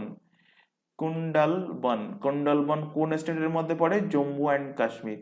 আচ্ছা, এই রাজগীর, বৈশালী, পাটলিপুত্র প্রত্যেকটাই কিন্তু পড়ে বিহারের মধ্যে। শুধুমাত্র চতুর্থ বৌদ্ধ সঙ্গীত কুন্ডালবন এটা পড়ে জম্মু কাশ্মীরের মধ্যে। রাজা কে ছিল? কনিষ্ক। কনিষ্ক কিন্তু রাজা ছিল, তো কনিষ্কের আমলে। এখান থেকে দুটো কোশ্চেন, এখান থেকে কনিষ্ক থেকে যে কোশ্চেনটা দেয়, মানে চতুর্থ বৌদ্ধ সঙ্গীত থেকে কোশ্চেন দেয় যে অধ্যক্ষ কে ছিল? অধ্যক্ষ বা বলতে পারো সভাপতি, আরেকটা বলতে পারো উপাধ্যক্ষ। উপাধ্যক্ষকে কি বলা হয়? উপাধ্যক্ষকে বলা হয় সহ সভাপতি, উপাধ্যক্ষ। তো অধ্যক্ষ কে ছিল? অধ্যক্ষ ছিল বসুমিত্র। বসুমিত্র ছিল উপাধ্যক্ষ, আর সহ উপাধ্যক্ষ, সরি, সহ সভাপতি ছিল বা উপাধ্যক্ষ ছিল কে? উপাধ্যক্ষ ছিল অশ্ব ঘোষ। অশ্ব ঘোষ ছিল উপাধ্যক্ষ। তাহলে চারটে যে বৌদ্ধ সঙ্গীতের আয়োজন হয়েছে সেটার ব্যাপারে ডিসকাস করে দিলাম এখানে।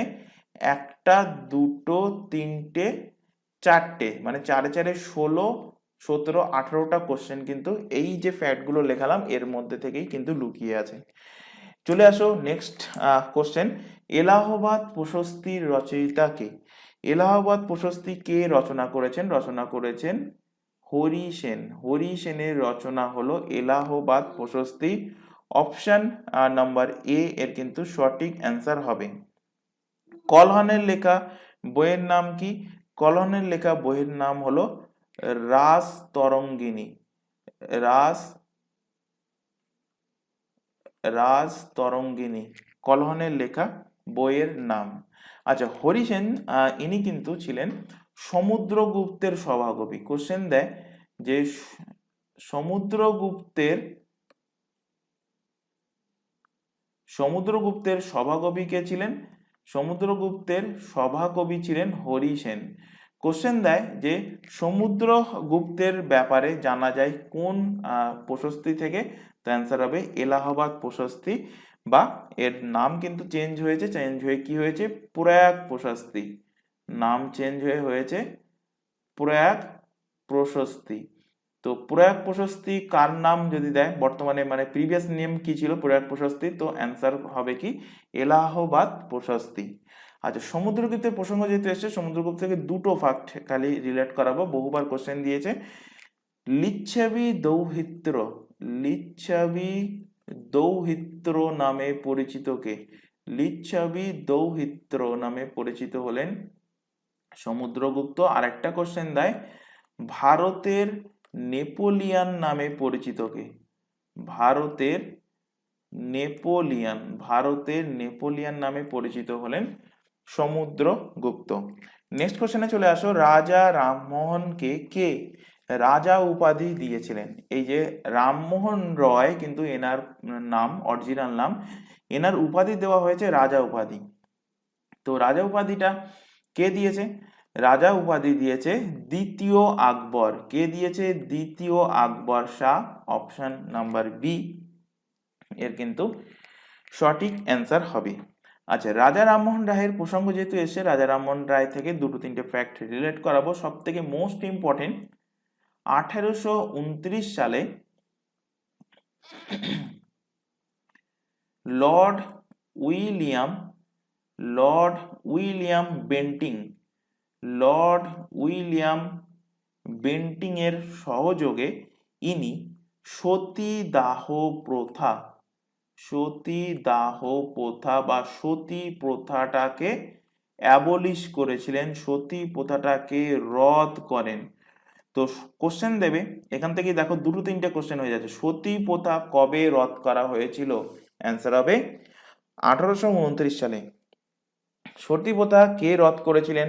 অপশানে রাজা রামমোহন রায় না থেকে লর্ড উইলিয়াম বেন্টিং থাকবে, তো মার্কিং করবে লর্ড উইলিয়াম বেন্টিং। কোশ্চেন দেবে 1829 সালে লর্ড উইলিয়াম বেন্টিং সতীদাহ প্রথাটাকে কার সহযোগে রদ করেছিলেন? কার সহযোগে সেটাকে অ্যাবলিশ করেছিলেন? তো অ্যান্সার কি হবে? রাজা রামমোহন রায়। রাজা রামমোহন রায় থেকে নেক্সট ফ্যাক্ট এখান থেকে ইনক্লুড করো, সেটা হলো রাজা রামমোহন রায় ব্রহ্ম সমাজের প্রতিষ্ঠা করেছিলেন। তো কোশ্চেন দেবে ব্রহ্ম সমাজের প্রতিষ্ঠা কে করেন? রাজা রামমোহন রায়। কোশ্চেন দেবে যে রাজা রামমোহন রায়ের লেখা পত্রিকার নাম কি? বা কোশ্চেন দেবে যে সংবাদ কৌমুদি কার কার লেখা বা কার প্রতিষ্ঠা? তো সংবাদ কৌমুদি লিখেছেন কে? লিখেছেন রাজা রামমোহন রায়। রাজা রামমোহন রায়ের পত্রিকা ছিল কি? সংবাদ কৌমুদি। নেক্সট কোশ্চেনে চলে আসো। ভারত সভা ভারত সভা কবে প্রতিষ্ঠিত হয়েছিল? তো ভারত সভা প্রতিষ্ঠিত হয়েছিল 1876 সালে। অপশন নাম্বার বি এর কিন্তু সঠিক অ্যান্সার হবে। তো ভারত সভাকে ইংলিশে কি বলা হয়? বলা হয় Indian national Indian Indian association বা বলা হয় Indian national association, Indian national association কত সালে? 1876 সালে কলকাতায় অ্যালবার্ট হলে সুরেন্দ্রনাথ বন্দ্যোপাধ্যায় কিন্তু এটাকে প্রতিষ্ঠা করেছিল।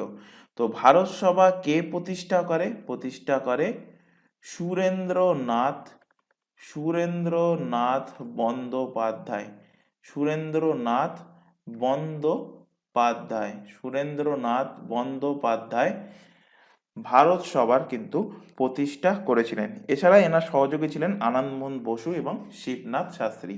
আচ্ছা, ভারত সভার মতো আরও কিছু ইম্পর্টেন্ট সমাজ আছে, কিছু সভা আছে বা সমিতি আছে, সেগুলো এখান থেকে এবার রিলেট করো। এর আগেও কিন্তু বহুবার পড়িয়েছি, তো ফার্স্ট এখান থেকে লেখো তিনটে সমাজ যেগুলো মোস্ট ইম্পর্টেন্ট। লেখো প্রার্থনা সমাজ, প্রার্থনা সমাজের প্রতিষ্ঠাতা কে? নেক্সট লেখো ব্রহ্ম সমাজ, যেটা এক্ষুনি আলোচনা করলাম, ব্রহ্ম সমাজের প্রতিষ্ঠাতাকে। আরেকটা লেখো আর্য সমাজ, আর্য সমাজের প্রতিষ্ঠাতাকে। তো প্রার্থনা সমাজের প্রতিষ্ঠাতা হলেন আত্মারাম পাণ্ডুরাঙ্গ। কি বললাম? আত্মারাম পাণ্ডুরাঙ্গ হলেন প্রার্থনা সমাজের প্রতিষ্ঠাতা। ব্রহ্ম সমাজের প্রতিষ্ঠাতা হলেন, এক্ষুনি পড়ালাম, রাজা রামমোহন রয়, রাজা রামমোহন রয়। আর আর্য সমাজের প্রতিষ্ঠাতা হলেন স্বামী দয়ানন্দ সরস্বতী, স্বামী দয়ানন্দ সরস্বতী, স্বামী দয়ানন্দ সরস্বতী। নেক্সট এখান থেকে লেখো দুটো সভা, আত্মীয় সভা, দুটো সভা, তিনটে সভা, আত্মীয় সভা, তত্ত্ববোধনী সভা আর ভারত সভা। তো তার ভারত সভা এখানে আছে, সেই কারণে লেখাচ্ছি না। তো এখান থেকে নেক্সট লেখো আত্মীয় সভা, সমাজ তিনটে, সভা তিনটে, আত্মীয় সভা, তত্ত্ববোধনী সভা।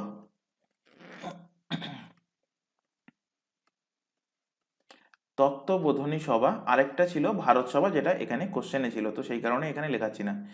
তো আত্মীয় সভা এবং তত্ত্ববোধনী সভার প্রতিষ্ঠাতা কে ছিলেন? তো আত্মীয় সভার প্রতিষ্ঠাতা ছিলেন রাজা রামমোহন রয়, রাজা রামমোহন রয়। 1815 সালে এটা প্রতিষ্ঠা করেছিলেন আত্মীয় সভাটাকে। তত্ত্ববোধনী সভার প্রতিষ্ঠাতা কে ছিলেন? তত্ত্ববোধনী সভার প্রতিষ্ঠাতা ছিলেন দেবেন্দ্রনাথ টেগর, দেবেন্দ্রনাথ দেবেন্দ্রনাথ ঠাকুর, দেবেন্দ্রনাথ ঠাকুর। নেক্সট লেখো Asiatic society,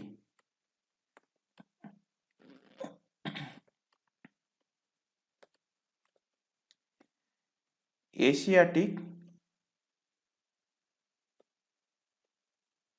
society.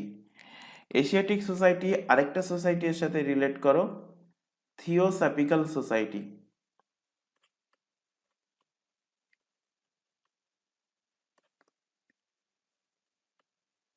Asiatic society and theosophical society.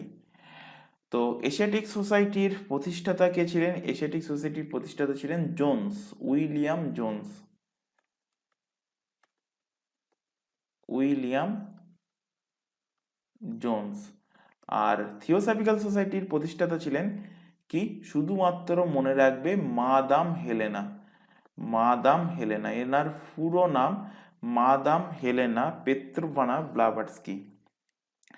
Next লেখো সত্যশোধক সমাজ, সত্যশোধক সত্যশোধক সমাজ। সত্যশোধক সমাজের প্রতিষ্ঠাতা কে ছিলেন? সত্যশোধক সমাজের প্রতিষ্ঠাতা ছিলেন জ্যোতিবা ফুলে,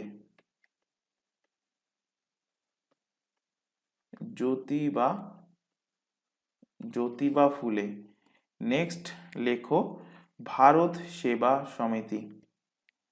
ভারত সেবা সমিতি, ভারত সেবা সমিতি। তো ভারত সেবা সমিতির প্রতিষ্ঠাতা কে ছিলেন? ভারত সেবা সমিতির প্রতিষ্ঠাতা ছিলেন জি.সি. গোখলে, গোপাল কৃষ্ণা, গোপাল কৃষ্ণা গোখলে। আর নেক্সট লেখো খুদাই ই খিদমতগর। খুদাই ই খিদমতগর, খুদাই ই খিদমতগরের প্রতিষ্ঠাতা কে ছিলেন? খান আব্দুর গফ্ফার খান। খান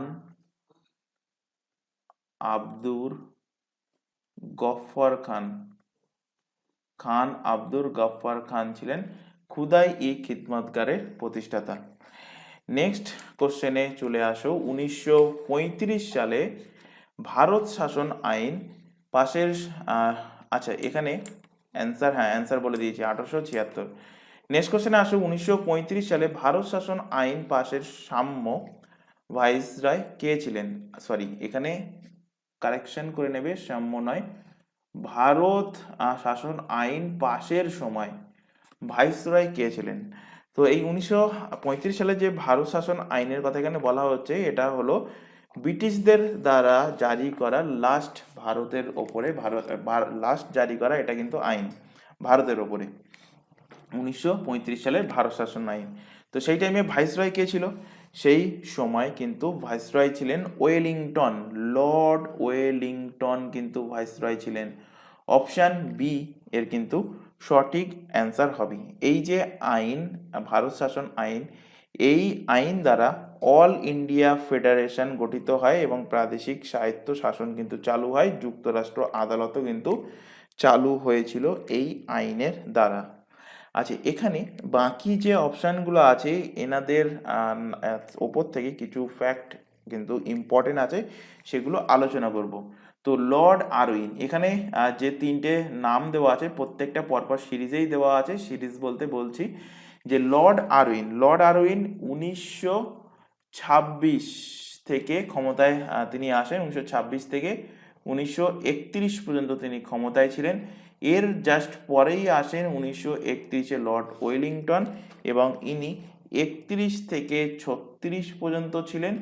এর ঠিক পরেই আসে 1936-এ লর্ড লিনিথগো এবং ইনি থাকেন দ্বিতীয় বিশ্বযুদ্ধের পর পর্যন্ত, অর্থাৎ দ্বিতীয় বিশ্বযুদ্ধের পর নয়, দ্বিতীয় বিশ্বযুদ্ধ পর্যন্ত 1944 পর্যন্ত, 1936 থেকে 1944।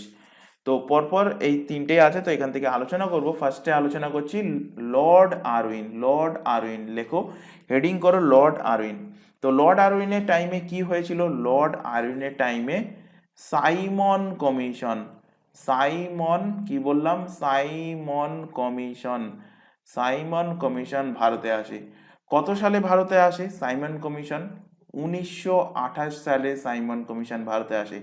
কিন্তু এক্সাম লেভেল এখন এতটাই হার্ড হয়ে গেছে, আর তোমরা প্রত্যেকেই জানো যে তোমাদের ডাব্লিউবিপি কনস্টেবল যে এক্সামটা এই বছর যেটা হচ্ছে, এই যে ফর্ম ফিল আপটা হয়ে আছে, এটাতে শুধুমাত্র একটাই কিন্তু পরীক্ষা হবে, মানে মেন্স এক্সাম কিন্তু হবে না।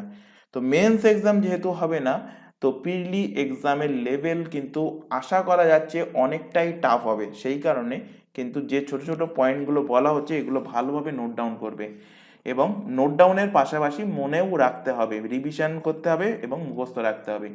সাইমন কমিশন এক্স্যাক্ট কোন ডেটে ভারতে এসেছিল? যদি কোশ্চেন দেয় সাইমন কমিশন ইংল্যান্ডে কবে গঠিত হয়েছিল, তো 1927 কিন্তু গঠিত হয়ে গিয়েছিল এবং এটাকে ভারতে পাঠানো হয়েছিল 3 ফেব্রুয়ারি 1928। আর ম্যাক্সিমাম পরীক্ষাতে সাল জানতে চাইছে, কিন্তু তোমাদের এখন থেকে ডেটটাও মনে রাখতে হবে। এছাড়া লর্ড আরউইনের টাইমে গান্ধীজি ডান্ডি মার্চ করেছিলেন।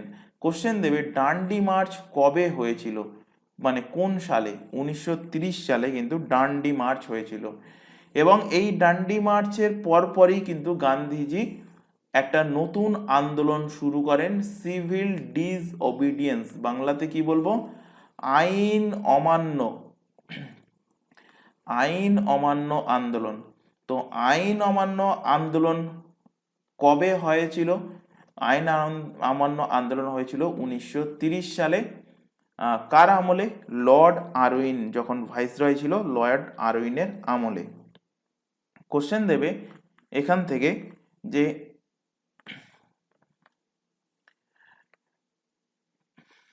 কংগ্রেসের কোন অধিবেশনে কংগ্রেসের কোন অধিবেশনে পূর্ণ স্বরাজের দাবি তোলা হয়েছিল? পূর্ণ স্বরাজ। তো পূর্ণ স্বরাজের দাবি ওঠে কংগ্রেসের 1929 সালে লাহোর অধিবেশন। কোন সেশন? লাহোর সেশনে। এবং সেই সময়ও ভাইসরয় কে ছিলেন? ভাইসরয় ছিলেন লর্ড আরউইন, কিন্তু সেই সময়ও ভাইসরয় ছিলেন। কোশ্চেন দেবে গান্ধী আরউইন চুক্তি। গান্ধী আরউইন চুক্তি, তো গান্ধী আরউইনের নাম থেকেই বুঝতে পারছো যে এই টাইমে কে ছিল ভাইসরয়? আরউইন ছিল। গান্ধী আরউইন চুক্তি কোশ্চেন দেয় যে কত সালে হয়েছিল? তো গান্ধী আরউইন চুক্তি হয় 1931 সালে। কোন বৈঠকের পরে? প্রথম রাউন্ড টেবিল বৈঠক, প্রথম গোল টেবিল বৈঠক। তো প্রথম গোল টেবিল বৈঠকের টাইমেও ভারতে ভাইসরয় কে ছিলেন? প্রথম গোল টেবিল বৈঠকের সময়ও কিন্তু ভারতের ভাইসরয় ছিলেন লর্ড আরউইন। এবং দ্বিতীয় গোল টেবিল বৈঠকে, প্রথম গোল টেবিল বৈঠকে কংগ্রেস অংশগ্রহণ করেনি, প্রত্যেকেই জানো। তো দ্বিতীয় গোল টেবিল বৈঠকে যাতে কংগ্রেস অংশগ্রহণ করে সেই কারণে কিন্তু গান্ধী আরউইন চুক্তি হয়েছিল 1931 সালে। এবং এই চুক্তির ফলে কংগ্রেসের প্রতিনিধি গান্ধীজি কিন্তু দ্বিতীয় গোল টেবিল বৈঠকে অংশগ্রহণ করতে গিয়েছিলেন। এবং কংগ্রেস শুধুমাত্র এই একটাই গোল টেবিল বৈঠকে অংশগ্রহণ করেছিলেন। কিন্তু কোশ্চেন দেয় যে কংগ্রেস কোন কোন গোল টেবিল বৈঠকে অংশগ্রহণ করেনি? তো অ্যান্সার কি করে? প্রথম গোল টেবিল এবং তৃতীয় গোল টেবিল বৈঠকে অংশগ্রহণ করেনি। দ্বিতীয় গোল টেবিল বৈঠকে শুধুমাত্র কংগ্রেস অংশগ্রহণ করেছিল। কিন্তু কোশ্চেন দেয় তিনটে গোল টেবিল বৈঠকে কে অংশগ্রহণ করেছিল নিম্নের মধ্যে? তো দুজনের নাম, একজন হলেন বি আর আম্বেদকর, যিনি আমাদের সংবিধানের খসড়া নির্মাণ করেছিলেন, অর্থাৎ ড্রাফটিং কমিটির সদস্য ছিলেন, সভাপতি ছিলেন। আরেকজন হলেন তেজ বাহাদুর সাপ্রু। এরা দুজন কিন্তু তিনটে গোল টেবিল বৈঠকে অংশগ্রহণ করেছিলেন। নেক্সট লেখো লর্ড ওয়েলিংটন। নেক্সট পেজে লেখো লর্ড ওয়েলিংটন। লর্ড ওয়েলিংটন থেকে ইম্পর্টেন্ট ফ্যাক্ট ফার্স্টে লেখো পুনা প্যাক্ট। এনার আমলে পুনা প্যাক্ট হয়েছিল। পুনা প্যাক্ট কবে হয়েছিল? এক্সাক্ট ডেট কিন্তু মনে রাখতে হবে, 24 সেপ্টেম্বর 1932। 1932 সালে 24 সেপ্টেম্বরে পুনা প্যাক্ট হয়েছিল। কোশ্চেন দেবে পুনা প্যাক্ট কার কার মধ্যে হয়েছিল? তো পুনা প্যাক্ট হয়েছিল গান্ধীজি এবং বি আর আম্বেদকরের মধ্যে। বি আর আম্বেদকরের মধ্যে। কোশ্চেন দেবে এই পুনা প্যাক্ট কোথায় হয়েছিল? তো পুনা প্যাক্ট হয়েছিল পুনেতে। পুনের কোথায়? পুনের একটা জেলের নাম কি? এয়ারবাদা। পুনে এয়ারবাদা জেলে এই পুনা প্যাক্ট সম্পন্ন হয়েছিল। কার কার মধ্যে সম্পন্ন হয়েছিল? গান্ধীজি এবং বি আর আম্বেদকরের মধ্যে। লর্ড ওয়েলিংটনের আমলে কিন্তু সেকেন্ড এবং থার্ড রাউন্ড টেবিল বৈঠক, রাউন্ড টেবিল কনফারেন্স এর আয়োজন কিন্তু হয়েছিল। আর প্রথম গোল টেবিল বৈঠকের আয়োজন কার আমলে হয়েছে? তো এনার আগে যিনি ভাইসরয় ছিলেন, অর্থাৎ লর্ড আরউইনের আমলে প্রথম গোল টেবিল বৈঠক হয়েছিল। এছাড়া আরেকটা লেখো যে এই লর্ড ওয়েলিংটনের আমলে কিন্তু গভর্নমেন্ট অফ ইন্ডিয়া অ্যাক্ট 1953 এসেছিল। Government of India act 1935 pass হয়। ভারত শাসন আইন 1935 ভারত শাসন আইন পাস হয় লর্ড ওয়েলিংটনের আমলে। নেক্সট লেখো, নেক্সট যার নাম ছিল লর্ড লিনলিথগো।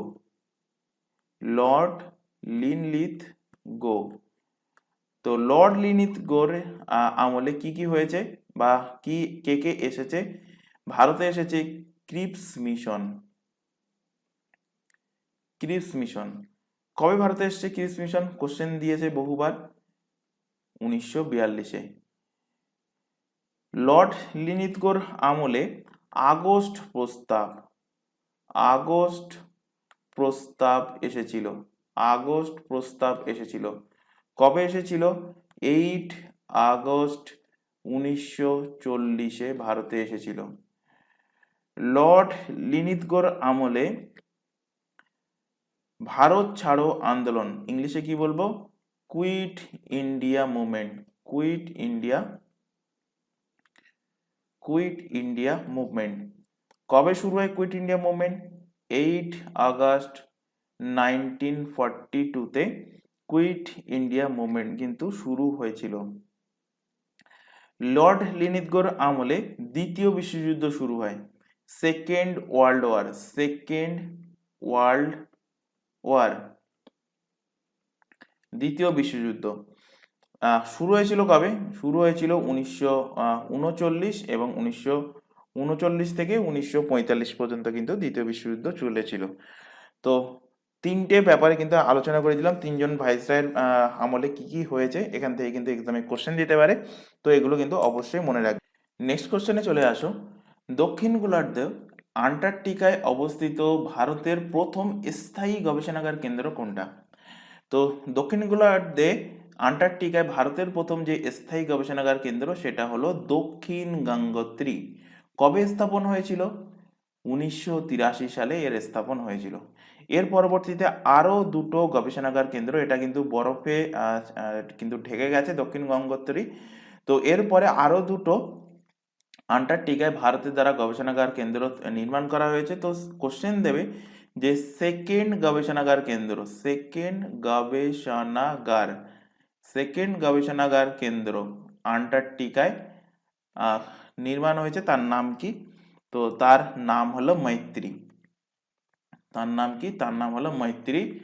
আর তৃতীয়, থার্ড যেটা হয়েছে, থার্ড গবেষণাগার কেন্দ্র, তার নাম হলো ভারতী। তার নাম কি? তার নাম হলো ভারতী।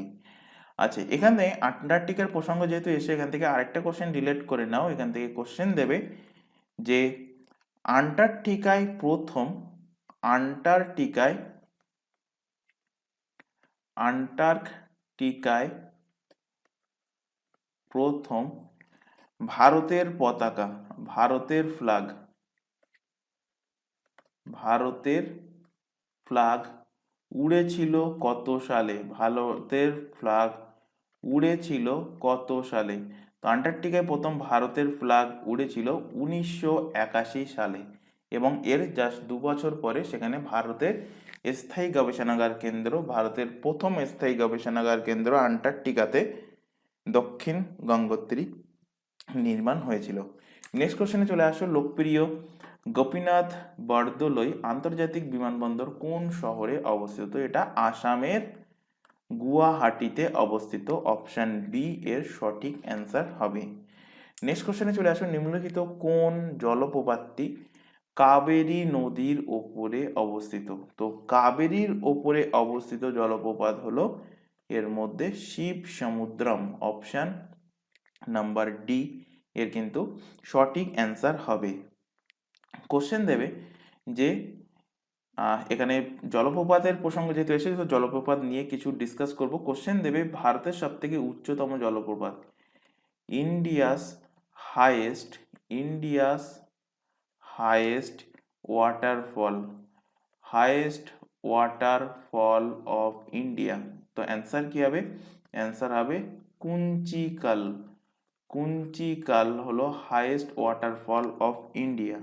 এই কুঞ্চিকাল যে ওয়াটারফলটা কোন নদীর উপরে অবস্থিত? তো এটা বারাহি নদীর উপরে, বারাহি রিভারের ওপরে কিন্তু এটা অবস্থিত। যেহেতু সব থেকে উচ্চতম, তো এর হাইট তোমাদের মনে রাখতে হবে ভারতের সব থেকে উচ্চতম, তো 455 মিটার কিন্তু এর height.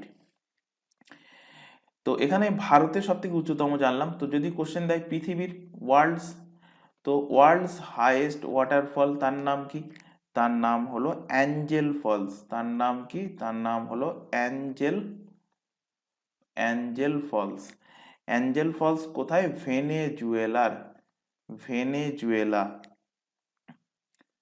Venezuela Angel water false. আচ্ছা, এখান থেকে আরো কিছু ইম্পর্টেন্ট ওয়াটারফলস তোমাদের রিলেট করাচ্ছি। সেগুলো কোন নদীর ওপরে অবস্থিত এবং কোন স্টেটে অবস্থিত সেটা জানতে হবে। যেমন ফার্স্টে রিলেট করো দুধসাগর।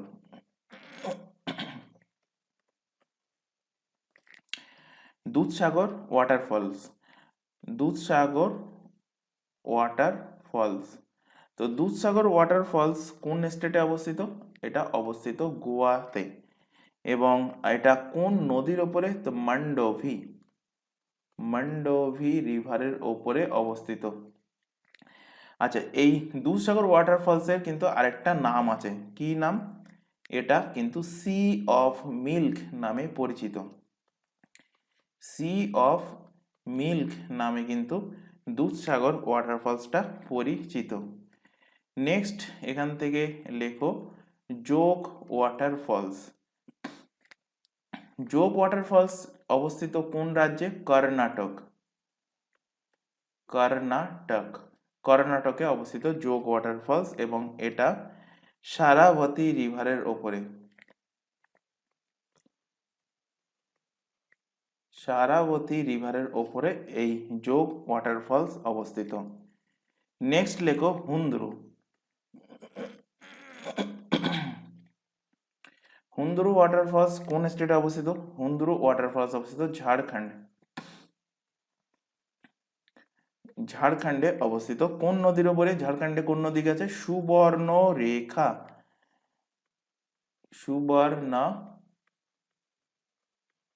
সুবর্ণরেখা রিভারের ওপর থেকে।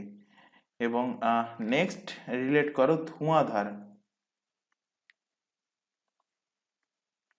ধুঁয়াধার ওয়াটারফলস কোন নদীর ওপর অবস্থিত? মধ্যপ্রদেশ। কোন স্টেটে অবস্থিত? মধ্যপ্রদেশ। কোন নদীর ওপর অবস্থিত? নর্মদা রিভারের ওপরে অবস্থিত। তো এই জলপ্রপাতগুলো কিন্তু মোস্ট ইম্পর্টেন্ট, এগুলো কিন্তু অবশ্যই মনে রাখবে, এবং কোনটা সব থেকে ভারতের উচ্চতম এবং কোনটা পৃথিবীর উচ্চতম এগুলো কিন্তু মনে রাখবে। নেক্সট কোশ্চেনে চলে আসো। পশ্চিমবঙ্গ ভারতের কতগুলো রাজ্যের সীমা রেখা স্পর্শ করেছে? কি বলেছে? কতগুলো ভারতীয় রাজ্যের সীমারেখা। তো একটা কথা তোমাদেরকে বারবার বলেছিলাম যে যখনই হাতে ফাঁকা টাইম থাকবে তোমরা সেই টাইমে কিন্তু ম্যাপ দেখবে, ভারতের ম্যাপ হোক, পশ্চিমবঙ্গের হোক, ওয়ার্ল্ড ম্যাপ হোক, দেখবে। দেখার ফলে একটা জিনিস কি ক্লিয়ার হবে যে কোথায় কোন স্টেট, কোথায় কোন পাহাড়, কোথায় কোন নদ নদী, এই সমস্ত জিনিস, এই সমস্ত আইডিয়া কিন্তু সহজে চলে আসবে। যেমন এই কোশ্চেনটা, এটা কিন্তু মুখস্থ করার কোনো কোশ্চেন না, এটা জাস্ট ম্যাপ ধাতস্থ করতে হবে। ম্যাপ যদি মনে থাকে তাহলে ইজিলি অ্যান্সার করতে পারবে। কিভাবে অ্যান্সার করতে পারবে? পশ্চিমবঙ্গের আমি লেফট সাইড থেকে, মানে পশ্চিমবঙ্গের ওয়েস্টার্ন পার্ট থেকে আমি বলছি, ওয়েস্টার্ন পার্টের সব থেকে নিচে আছে কোন স্টেট? ওড়িশা। যদি ক্লিয়ার না থাকে তাহলে অ্যান্সার করাই যাবে না। ওড়িশার পরে ওপরে আছে কি? ঝাড়খণ্ড। ঝাড়খণ্ডের ওপরে আছে বিহার। পশ্চিমবঙ্গের ওপরে, দার্জিলিং এর ওপর দিকে আছে কি? আছে সিকিম। কি আছে? সিকিম। এবং ইস্টার্ন সাইডে, নর্থ ইস্টার্ন সাইডে রয়েছে কি? আসাম। তাহলে কটা স্টেট এখান থেকে গুনে নাও? একটা, দুটো, তিনটে, চারটে, পাঁচটা। তো অ্যান্সার কি হয়ে যাবে? 5টি স্টেট। অপশন বি এর সঠিক অ্যান্সার। এবার শুধুমাত্র এমন অনেক মানে মানে কি বলবো, মানে স্মার্ট যারা আছে, স্মার্ট স্টুডেন্ট, তারা কি এইটা মুখস্থ করে যাবে যে পশ্চিমবঙ্গের কটা স্টেট আছে তার সীমারেখা স্পর্শ করছে? 5টা। কোশ্চেন আসলো হয়তো যে এর মধ্যে কোন স্টেট পশ্চিমবঙ্গের বর্ডার শেয়ার করে না? যদি ম্যাপ মনে না থাকে, বারবার বলছি, যদি ম্যাপ না ক্লিয়ার থাকে তাহলে জিন্দেগিতে কিন্তু তোমাদের মনে থাকবে না এবং জিন্দেগিতে অ্যান্সার করতে পারবে না। তো যাই হোক, এখান থেকে আরেকটা কোশ্চেন রিলেট করে নাও। কোশ্চেন দেয় ওয়েস্ট বেঙ্গলের সাথে কটা দেশের বর্ডার শেয়ার আছে? ওয়েস্ট বেঙ্গলের সাথে বর্ডার শেয়ার করছে কটা দেশ? বর্ডার শেয়ার করে কটি দেশ বর্ডার শেয়ার করে? তো 3টি দেশ বর্ডার শেয়ার করে। কি কি? নেপাল, ভুটান, আর একটা কি? বাংলাদেশ। নেপাল, ভুটান অ্যান্ড বাংলাদেশ, এই 3টে কান্ট্রি কিন্তু পশ্চিমবঙ্গের সাথে বর্ডার শেয়ার করে। আচ্ছা, এখান থেকে আরেকটা ফ্যাক্ট আলোচনা করব, ওয়েস্ট বেঙ্গলের কিছু ফ্যাক্ট যেগুলো এক্সাম পয়েন্ট অফ ভিউ থেকে ইম্পর্টেন্ট। এখানে লেখো ওয়েস্ট বেঙ্গল। কোশ্চেন দেবে ওয়েস্ট বেঙ্গলের টোটাল এরিয়া কত? তো ওয়েস্ট বেঙ্গলের টোটাল এরিয়া হলো 88,752 কিলোমিটার স্কোয়ার। তো একদম এক্স্যাক্ট যে ডাটাটা বললাম সেটাই কিন্তু তোমাদের এক্সামে আসবে, এটাই মনে রাখবে। কোশ্চেন দেবে ওয়েস্ট বেঙ্গল উত্তর পূর্বে, নর্থ এবং সাউথের এদের লেন্থ কত? তো উত্তর পূর্বে এদের ডিস্টেন্স, মানে উত্তর থেকে দক্ষিণ পর্যন্ত ওয়েস্ট বেঙ্গলের ডিস্টেন্স কত? ডিস্টেন্স হলো 623 কিলোমিটার। আর পূর্ব পশ্চিমে ইস্ট ওয়েস্ট ডিস্টেন্স কত? তো ইস্ট ওয়েস্ট ডিস্টেন্স হলো 320 কিলোমিটার। কোশ্চেন দেবে ওয়েস্ট বেঙ্গলের ক্যাপিটাল কি? প্রত্যেকেই জানি, কলকাতা। কোশ্চেন দেবে ওয়েস্ট বেঙ্গলের বর্তমান সিএম কে নিযুক্ত আছেন? প্রত্যেকেই জানো, মমতা ব্যানার্জি। মমতা ব্যানার্জি। তো কোশ্চেন এটা না দিয়ে কোশ্চেন দেবে যে first woman chief minister, first woman CM of West Bengal. তখন অ্যান্সার কি করবে? তখন অ্যান্সার করবে মমতা ব্যানার্জি। আর যদি কোশ্চেন দেয় যে first CM of West Bengal, তখন অ্যান্সার কি হবে? তখন অ্যান্সার হবে প্রফুল্ল চন্দ্র ঘোষ। প্রফুল্ল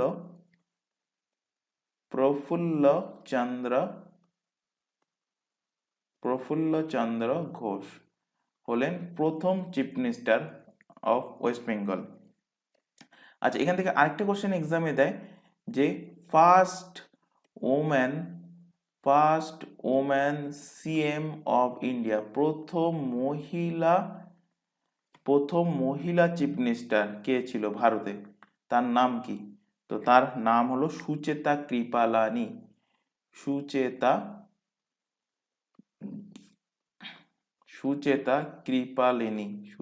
কৃপালিনী। কোন স্টেটের? ইনি উত্তরপ্রদেশের প্রথম মহিলা মুখ্যমন্ত্রী হয়েছিলেন, এবং ইনি ভারতেরও কিন্তু প্রথম মহিলা মুখ্যমন্ত্রী। কত সালে হয়েছিলেন? 63 সালে, 1963 সালে। আচ্ছা, এখানে সিএম আলোচনা করলাম, তাহলে ওয়েস্ট বেঙ্গলের গভর্নর কে? বর্তমান গভর্নর হলেন সিভি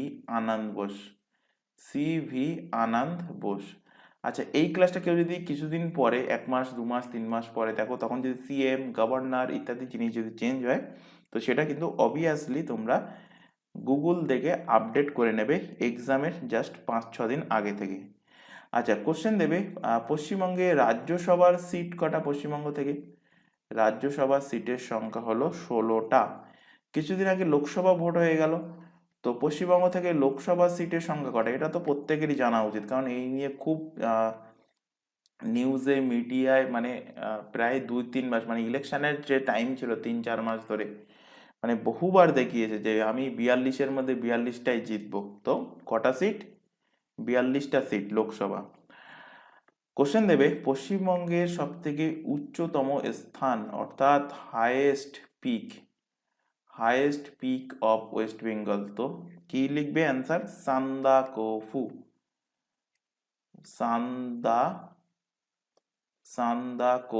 হাইট কত? 36 মিটার। 36 মিটার সান্দাকফু এর হাইট। আচ্ছা, পশ্চিমবঙ্গের লিটারেসি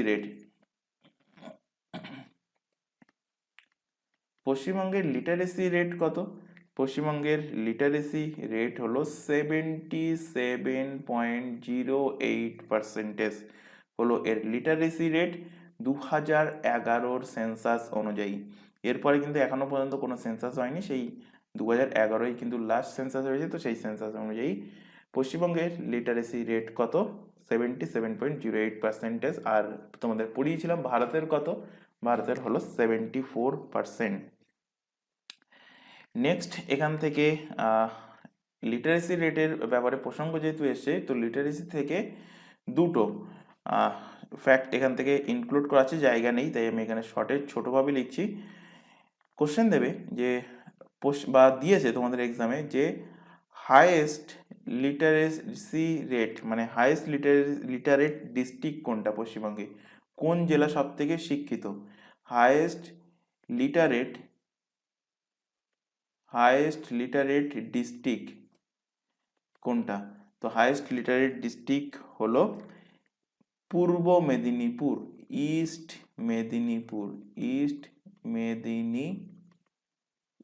মেদিনীপুর। এটাও 2011 সেন্সাস অনুযায়ী। এবং লোয়েস্ট লিটারেসি রেট কোন ডিস্ট্রিক্টের? লোয়েস্ট লিটারেসি রেট হলো উত্তর দিনাজপুর। লোয়েস্ট লিটারেসি রেট হলো উত্তর দিনাজপুর 2011 সেন্সাস অনুযায়ী।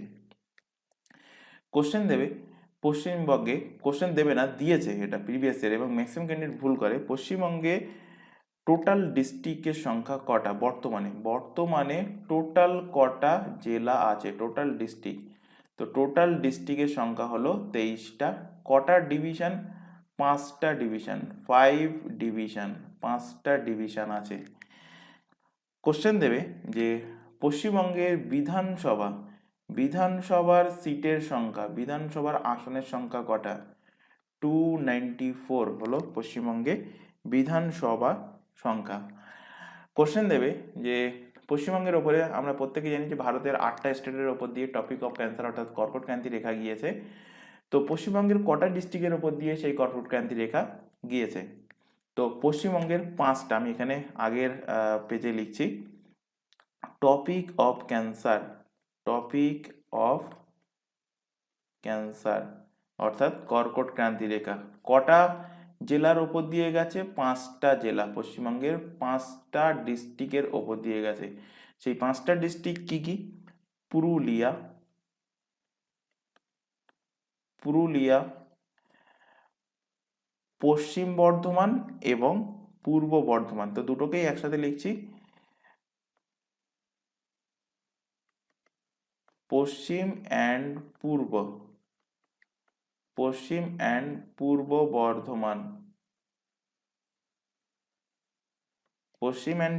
বর্ধমান। তাহলে কটা হলো? 3টে ডিস্ট্রিক্ট হলো। নেক্সট লেখো বাঁকুড়া এবং নেক্সট লেখো নদিয়া। নদিয়া থেকে যে কোশ্চেনটা দেয় যে কৃষ্ণনগর, তো নদিয়ার পাশে ব্র্যাকেটে লিখে রাখো কৃষ্ণনগর।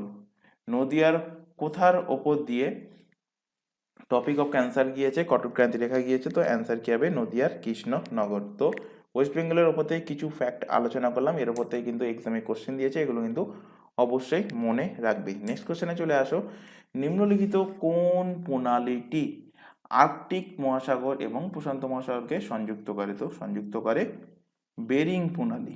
অপশান এ এর কিন্তু সঠিক অ্যান্সার হবে। তাহলে বাকি যে প্রণালীগুলো আছে এগুলো কোথায়, এগুলো ডিসকাস করি। তো দেখো ডোভার প্রণালীটা এটা ইংলিশ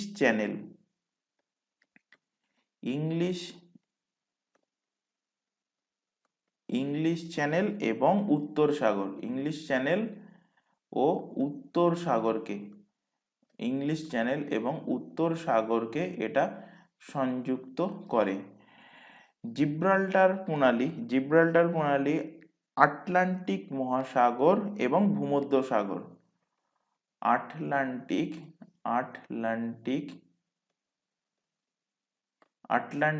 মহাসাগর ও ভূমধ্যসাগর,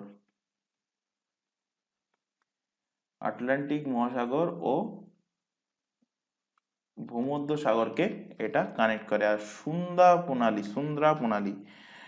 প্রণালী জাভা সমুদ্রকে ভারত মহাসাগরের সাথে, জাভা সমুদ্রকে জাভা সমুদ্র ও ভারত মহাসাগর।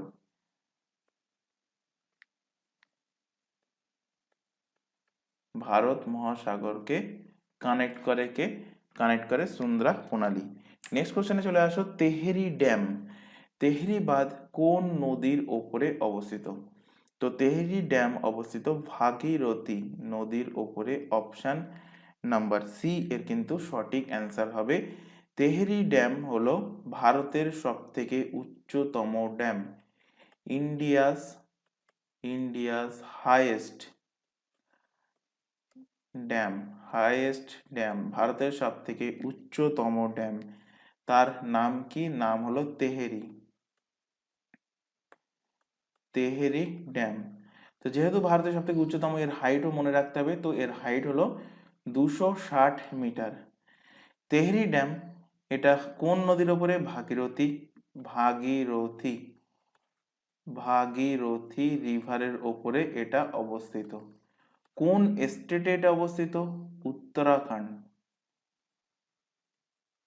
উত্তরাখণ্ডে এটা কিন্তু অবস্থিত।